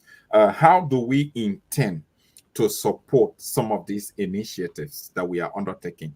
Because the ordinary support of Lutherans in terms of people making donations or their financial contributions will not be enough to realize some of these projects, some of these dreams that we are having. What other ways the leadership is thinking about mobilizing resources that you can just share with us? Of course, thank you for the question. And I'm sure you are aware that this is one of the crucialest problems we have right now. Very, very crucial. And it's not good to say what is started right now on this public media because I don't want people to feel offended, but it is as grave as anything else. So even we're talking about moving forward with projects and programs, you can realize that and agree with me that you see the way we did this LCR cleaning up was just a way of just asking people for the voluntary contribution, which we not always do. We need to have something that it's not going to be overnight anyway. But in my mind, what I'm thinking, what I have been discussing, I even discussed with Dala during the visit of St. Peter's to my little pool corner, the children call it pool corner, where I'm sitting right now talking to you. I decided that look, as an administration looking forward into the future, we don't really know where we're going to be turning to besides our traditional partners. The time now is that we galvanize resource people who are capable in project proposals writing to begin writing something out to support our programs. If it even means to look into the perspective of getting some people to write out some agriculture project that can be sustained from the project proposal, that will be fine. I have already told every programs and projects within this school, in this church, that we should begin looking out, writing out some things to help sustain our program. The partners will help, but they will not always be able to continue. They cannot do everything for us 100%. So right now, that's the first place I'm thinking. I'm also thinking to look into the possibility of what this church already has that can be of a help to this church. But I want to just strike the point right now. If you agree with me, most of the project or most of the things, lease agreements and things or property that we have there, we have listed that have been helping us with funding. What has happened is that we have gone into receiving money from the project some years ahead, which is terrible for us. So what can we do? We need the expertise of people who are good in different areas to help us provide ways out. And one of my basic things is that we have a committee responsible first for project proposal. The second thing I'm doing also to establish maybe the executive council will have to approve this.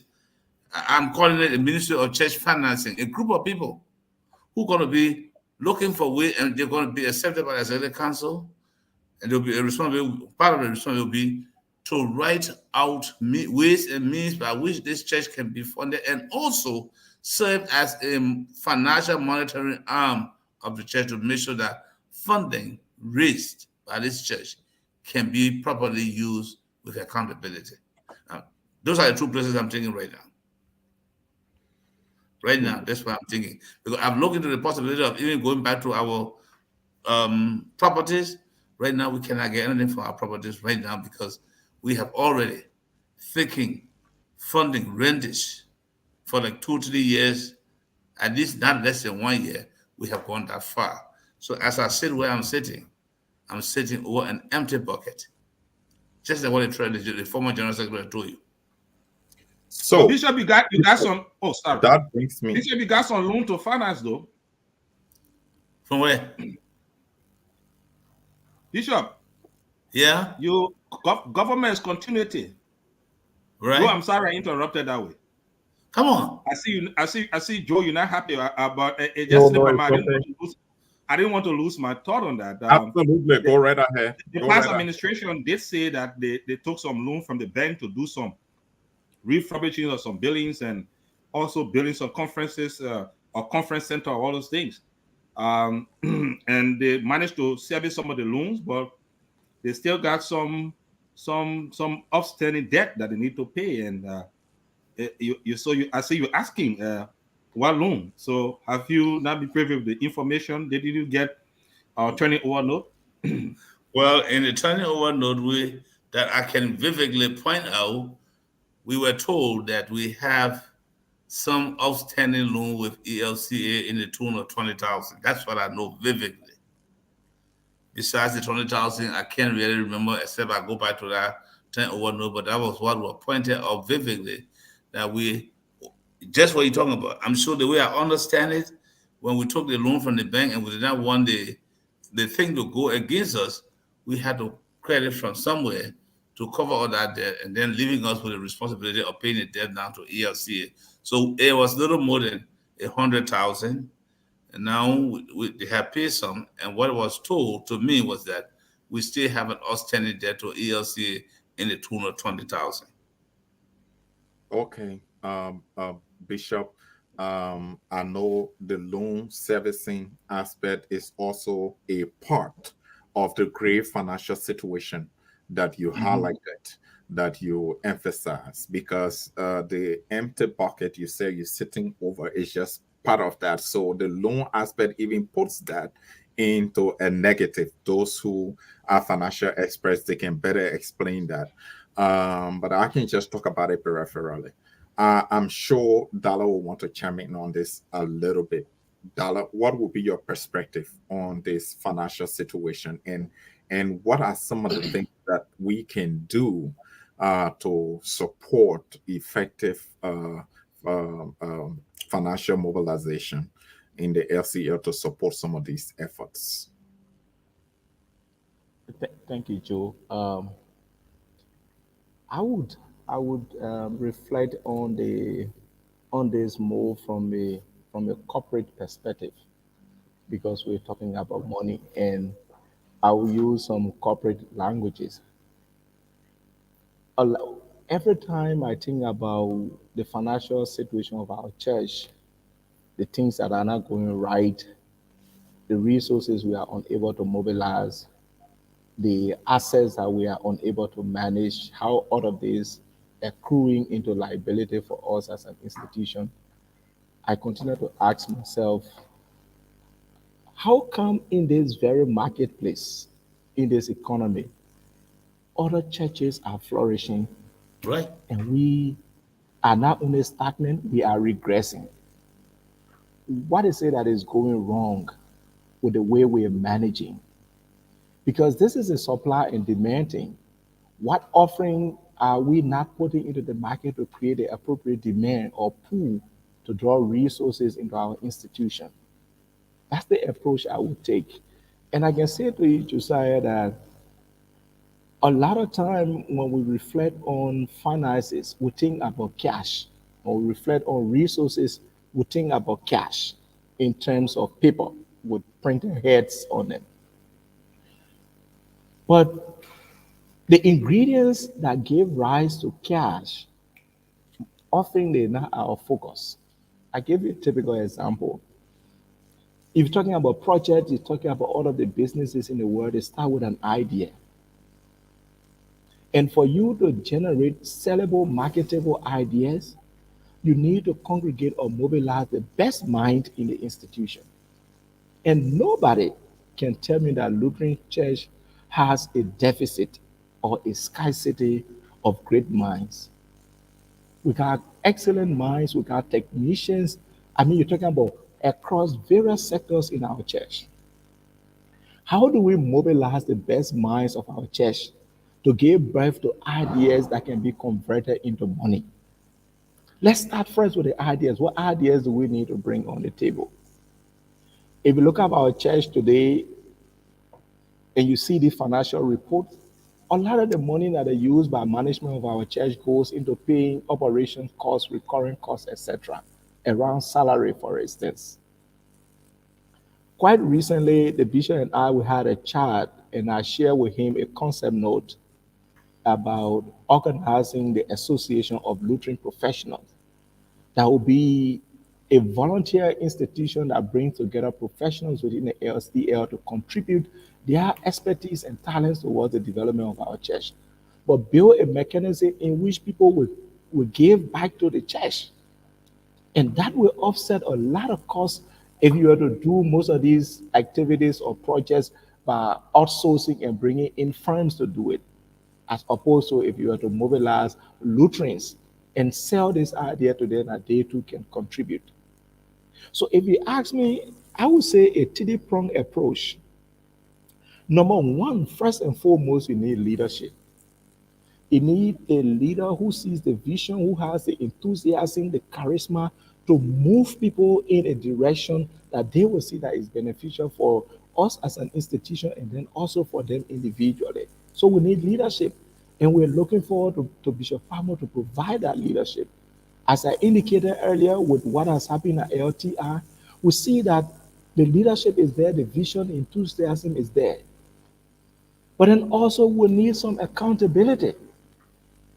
You have to have leaders, you have to have accountability.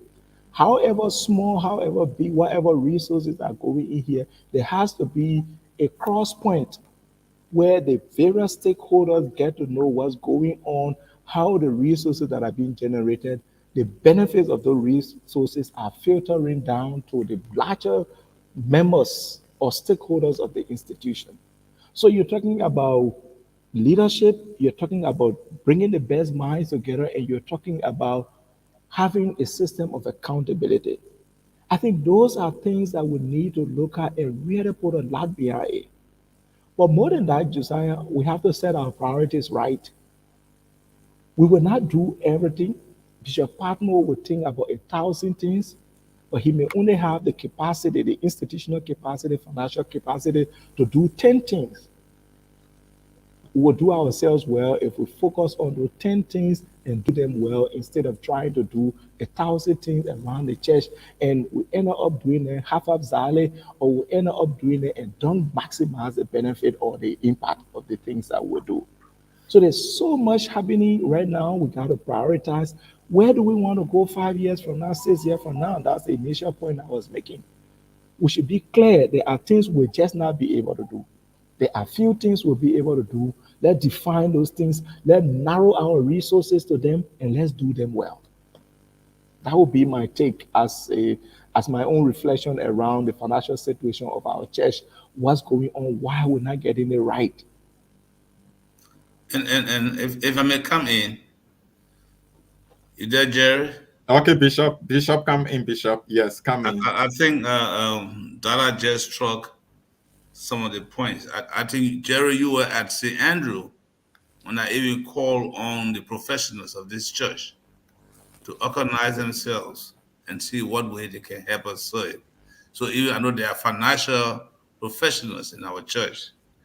Another thing that Dala and myself have been talking also is now we know LCA have had a strategic plan. So when he talked about narrowing down what we want to do strategically, another thing we have decided is to get that strategic plan and relook at it and see what was there that was workable, that was worked out, what is there that needs to be worked out still that we think we can still use, and what do we want to focus as a new strategy for the running of this church in the next 5 or 6 years. I'm sure if we go those routes, we can find a way out. And he was right. I'm sure that today I was in Bandersville, and I said the same to them. I told them this church is a church of professionals, financial people as well, in Bandersville. I'm sure that I told you my right hand. As we continue to talk, we continue to put these pieces together. I'm sure we can find answer to some of these questions. These guys have sat nibbling and given us help today, but I'm sure these are things we can work out. They not only ask them what they want to put on the spot, they also have answers to some of the questions they are asking.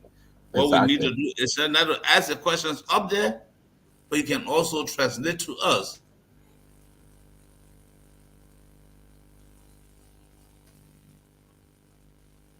Yeah, I think Bishop is having some technical glitches there. He's No, gonna. not somebody calling my. I'm using my phone to get on the internet.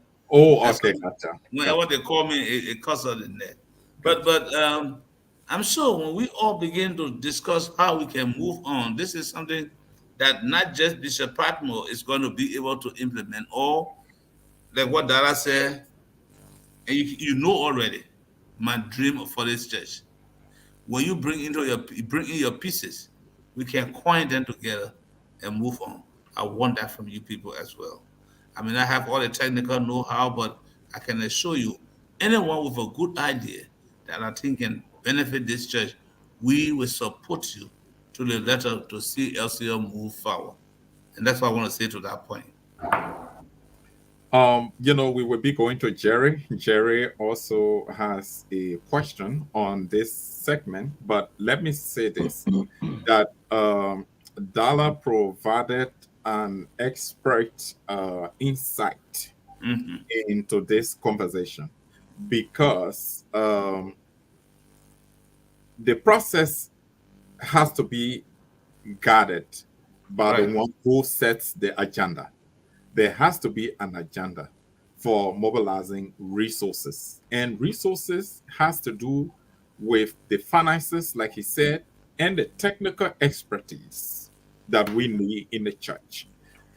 No matter how much logistics you can mobilize, how much money you can mobilize, if there is no leadership to put in place the management regime, to put in place the accountability regime, to make sure that the priorities are set in a way that match the application of the resources, then you won't even succeed in your endeavor. So, mobilizing resources, Bishop, requires that leadership. And that's why I said sometimes in the middle of our conversation that bringing the two of you here today was a providence because many of the things we're talking about, the two of you have a better understanding, given your previous and current conversations you are having around some of the issues we're discussing. So, this makes it very important. Bishop, we can establish other committees, like you were talking about, establishing committees on project, establishing committee on planning on how we can mobilize resources. I'm not saying that wouldn't work, but what I'm saying, we will have so many splintered efforts. And one of the things you want to do, you want to have a process that you have a management control of Hmm. to keep everything in place so that it can effectively roll out. You need that. So I think Dala has an expertise also in that area because as a development person, a development specialist, whatever way you call it, he has an understanding of how you can set the stage for mobilizing resources in a way that provides more accountability to encourage people who will even contribute money, to encourage people who have the technical expertise to get on board.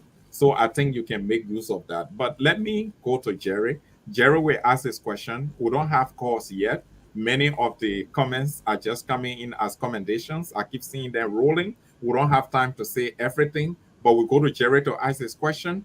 And we have the last 15 Is that the last 6 minutes, Jerry? The last 6 minutes here?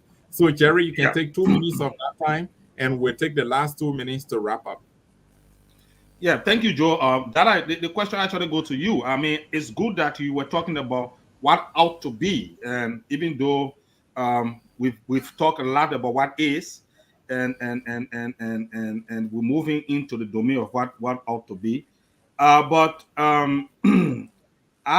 I was thinking when you talk about the strategic plan, and Bishop mentioned the fact that he will want to establish several committees, like he was saying, Joe emphasized.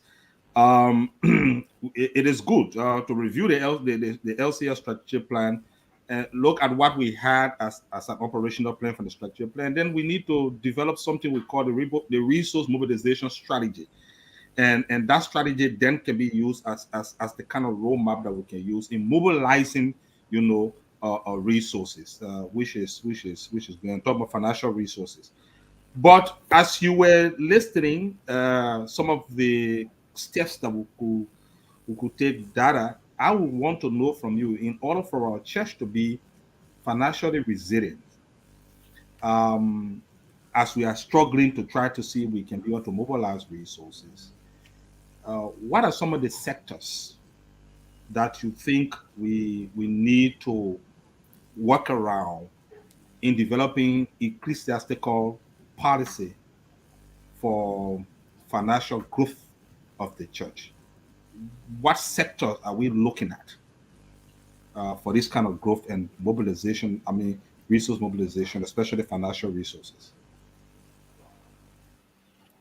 So, thank you, Jerry. I strongly believe that financial sustainability of our church has to be deeply rooted in local ownership and contribution.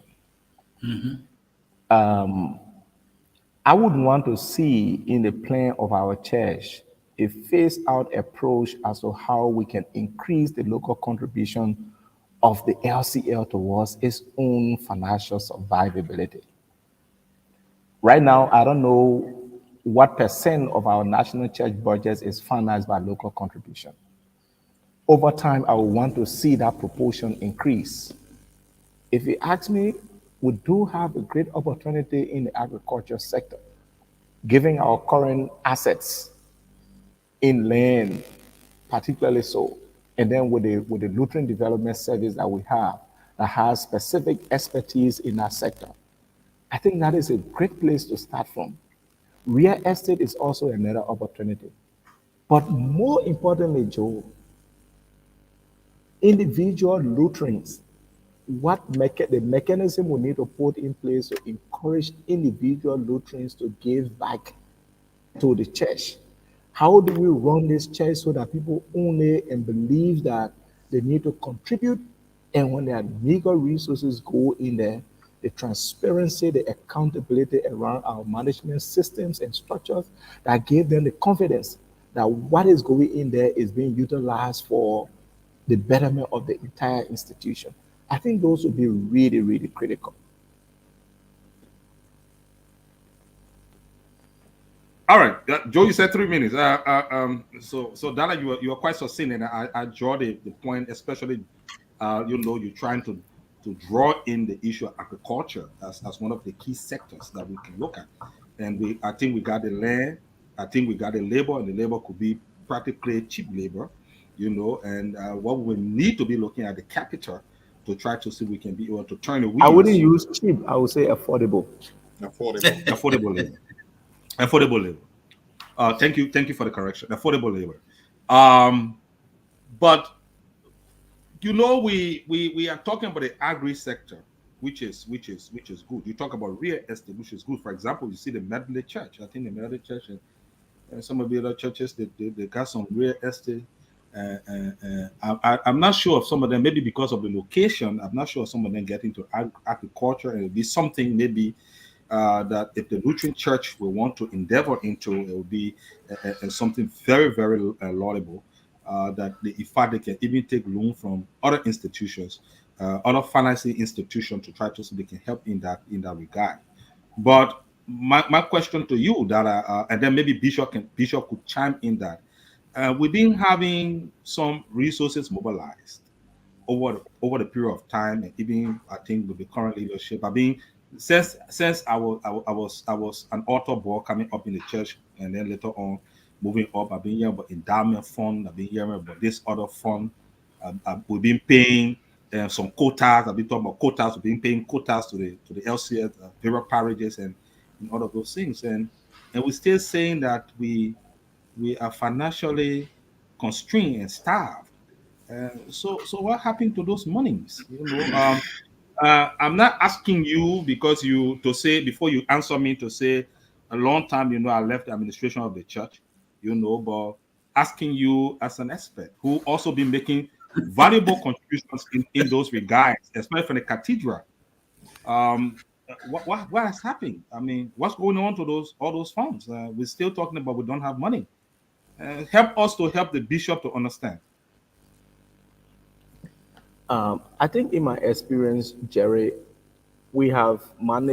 traditionally, we have managed the LCL largely as a consuming institution, not as a producing institution. Because if you ask me, I would just ask, what is the investment portfolio of the Lutheran Church in Lutheran Church, right? Do we have what cash flow streams do we have? What dormant investment do we have that are bringing money into our church? Our church just consumes. We take money from outside, we consume it. And as I indicated, we consume it largely on the operations of the church, spending on recurrent and operational expenses, and that investment that will bring in returns. Similarly, we collect quota from the members from the various parishes, we consume it running the church. How often do we take out of the money back to various parishes and help them to establish investment that will bring money to them and ultimately bringing money back to the LCL and a revolving system that sends that money back into the economy so that it brings interest or it brings a return back to us? We have to change that approach. We have to now begin thinking critically about investment, about enterprise creation.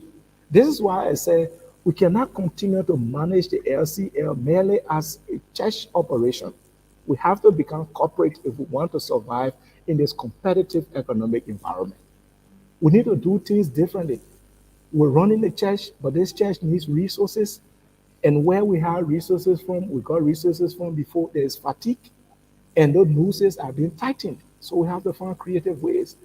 And I think investing locally, empowering the various institutions of our church, and setting that revolving system that resources go back to people to bring returns, I think that will be one area that we have to look at. But we cannot continue to be a consuming institution and we expect to experience growth and development. I think that's a utopia.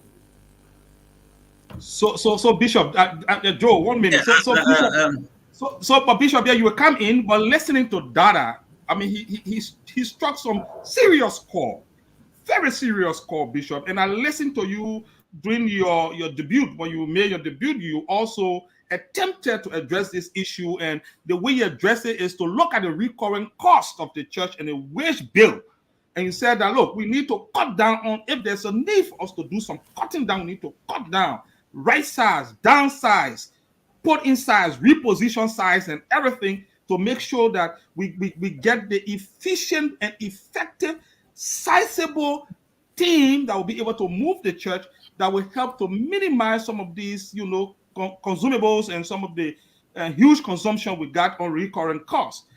Bishop, as a leader, and Dada was talking about leadership is key. As a leader, and are you willing to proceed in that line to the extent that you, Bishop, will want to even cut down on your salary to show examples so other people can know fully well that, look, we're ready to invest and it is not about us coming to make money. Are you ready to cut down on some of your benefits and wage bills and Jerry, before the bishop speaks, could I make a comment? The way you're asking that question. Yeah. Look, Jerry, this is how much I could say. And again, I'm speaking as a lay person, a member of the Lutheran Church in Liberia, and with a small background in in development with some corporate experience or management experience. Look, the approach of management and development of this church will not be to start cutting things down. If you're talking about growth in economic terms, you don't cut salary and say there will be growth because you have to make sure money is in circulation, disposable income goes out, then people will be able to share within the economy for so you can experience growth. So downsizing is a very political decision. It has economic benefit, but it has strong political implications. So cutting down, we should be more progressive. How can we expand our revenue base instead of saying how do we cut down the recurrent cost, because you cut everything down, then you don't have an institution to run, because you need people to run the institution, you need logistics to finance, you got institutions, you got bills that you have to pay. So in as much as yes, this is something we could do in the short term, but it's not sustainable. So when we're talking about sustainable development of this church, we have to think outside the box and think more progressively about how can we increase revenue generation for this church so that we're able to do what we want to do. I just wanted to provide a clarity or to make in that injection before Bishop. Thank you, Dada. Thank you. You know, Dala get a one lead for the bishop. Bishop, go ahead. one point Dada struck, and I want to come back there, is this issue of investment.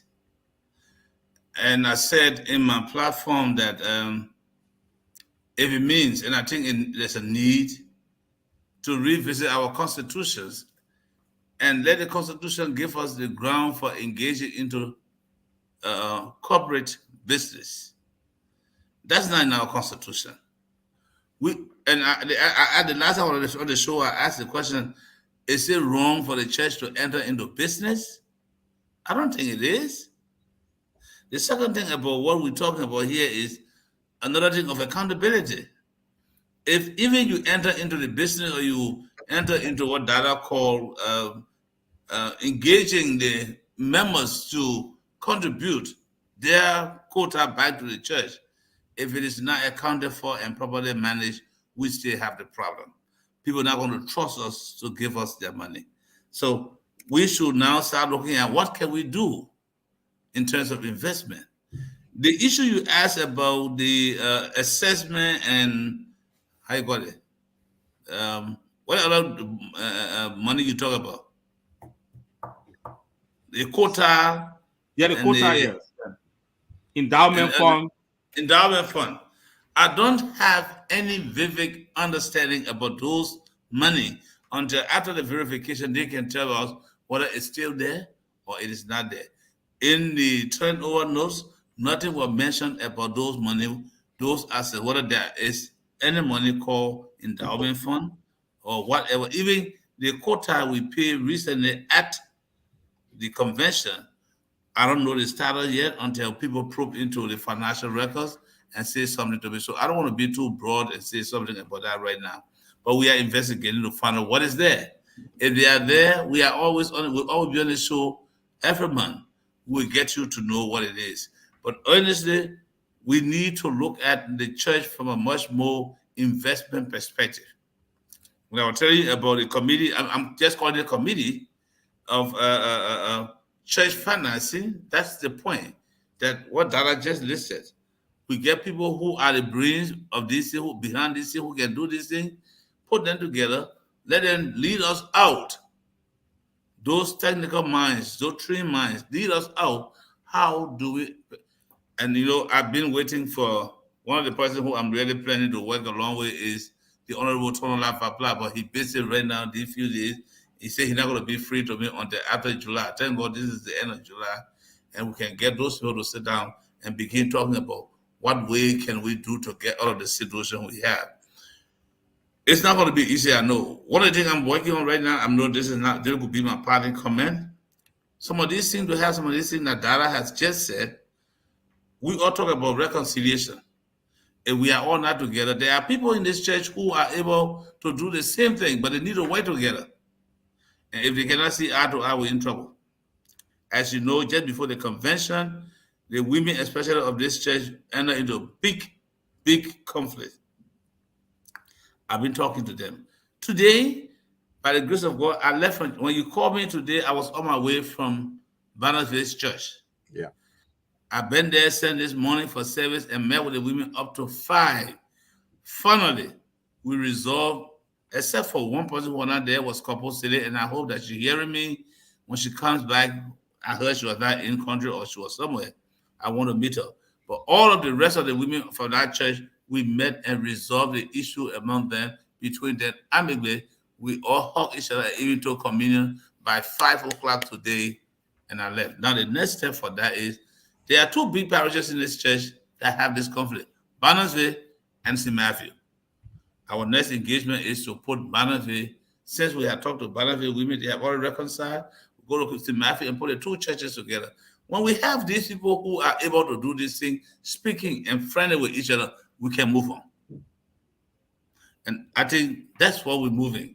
We need everybody, but everybody should be on the same boat, and we can only do that when we are friendly and speaking with each other. Rest assured, the assurance they give me is that it will work. I told them, and I'm saying this to the whole literature, we don't have money to call any big conference you call reconciliatory conference. We're going to be meeting people one by one, group by group, to resolve the issue we have at no cost to this church. We have to manage that. So when we have all of those things in place, we are friendly. A Dala who is sitting right here looking at me is not friendly with somebody who he knows have the same technical skill he had. We're not going to work. So we're approaching it from every level to get the involvement of everybody. And I want to be just appreciative to you people for this show and tell Dala, when day break tomorrow, you better call me so we can talk. We need to talk more. Thank you, Dala, and thank all of you. Yes, sir. Thank you, Bishop. What a good way to make your parting comments. Dala, the bishop, has spoken, but do you have anything you want to mention before we go? Just briefly to say that thanks for the show. The relationship with Aliyah, I think, is a unique opportunity, a great opportunity for our church, the first of its kind. You're talking about a group of Liberians who are out there organizing themselves to come back, Liberian Lutherans who are out there organizing themselves, as well as other Lutherans who are joining to come and support this church. This is an opportunity that we cannot miss. We have to make the most out of it. There are so many things that needs to be done for this church, Bishop. We have to prioritize what we can do within the time that we have, so that we focus our resources to the things that will have maximum impact for the greater good of this church and the maximum benefits of all the members. Thank you, brothers, for having me on the show. Thank you, Dala. Thank you, Bishop. This has been the Bishop Hour. We're going to be here again the last Sunday in August. We will have the bishop. The bishop will decide who is going to sit with him, or is he going to come alone? We will get to know that, but the bishop will make a decision on that one. We're not going to surprise him the next time. We're not going to surprise the other guests as well. It's going to be the bishop's decision. But here is what I want to say in closing. The issue of mobilizing resources, technical expertise, the finances that the church needs to support its projects to realize its vision of having a Lutheran church that we all love, we all belong to, that we all would be proud of. A strategic plan, an effective and implementable strategic plan will also help. Why do we say that? Where we want to be, hopefully in the next 5 years or in the next 10 years, the strategic plan is going to say that. What activities we want to undertake to constitute the roadmap to meeting that goal, that milestone, 5 years, 10 years, the strategic plan will say that. How much will it cost for us to reach that milestone? The strategic plan will make an estimation, a projection of what is needed. How do we mobilize the resources? The strategic plan will also lay out the steps, the processes. How do we make investments, like in the words of our good friend, our brother Dala Korkoyah, how we can make investments, how we can adopt some corporate approaches, measures, some economic measures that can help to bring in the necessary resources, that can make use of the expertise that we have in the church, that can make use of the facilities that we have in the church, that can make use of just the properties that we have in the church, the assets that we have in the church to mobilize resources that will help us to realize our vision. How we mobilize those resources and apply them and account for them so that there's any attraction to bringing more resources, the strategic plan is going to make that decision. So I think here there are prospects and there is hope for us to have a better Lutheran church in Liberia. With that, I say thank you for following. Don't forget, next Sunday, we're going to be here with another subject with different guests. Thank you so much.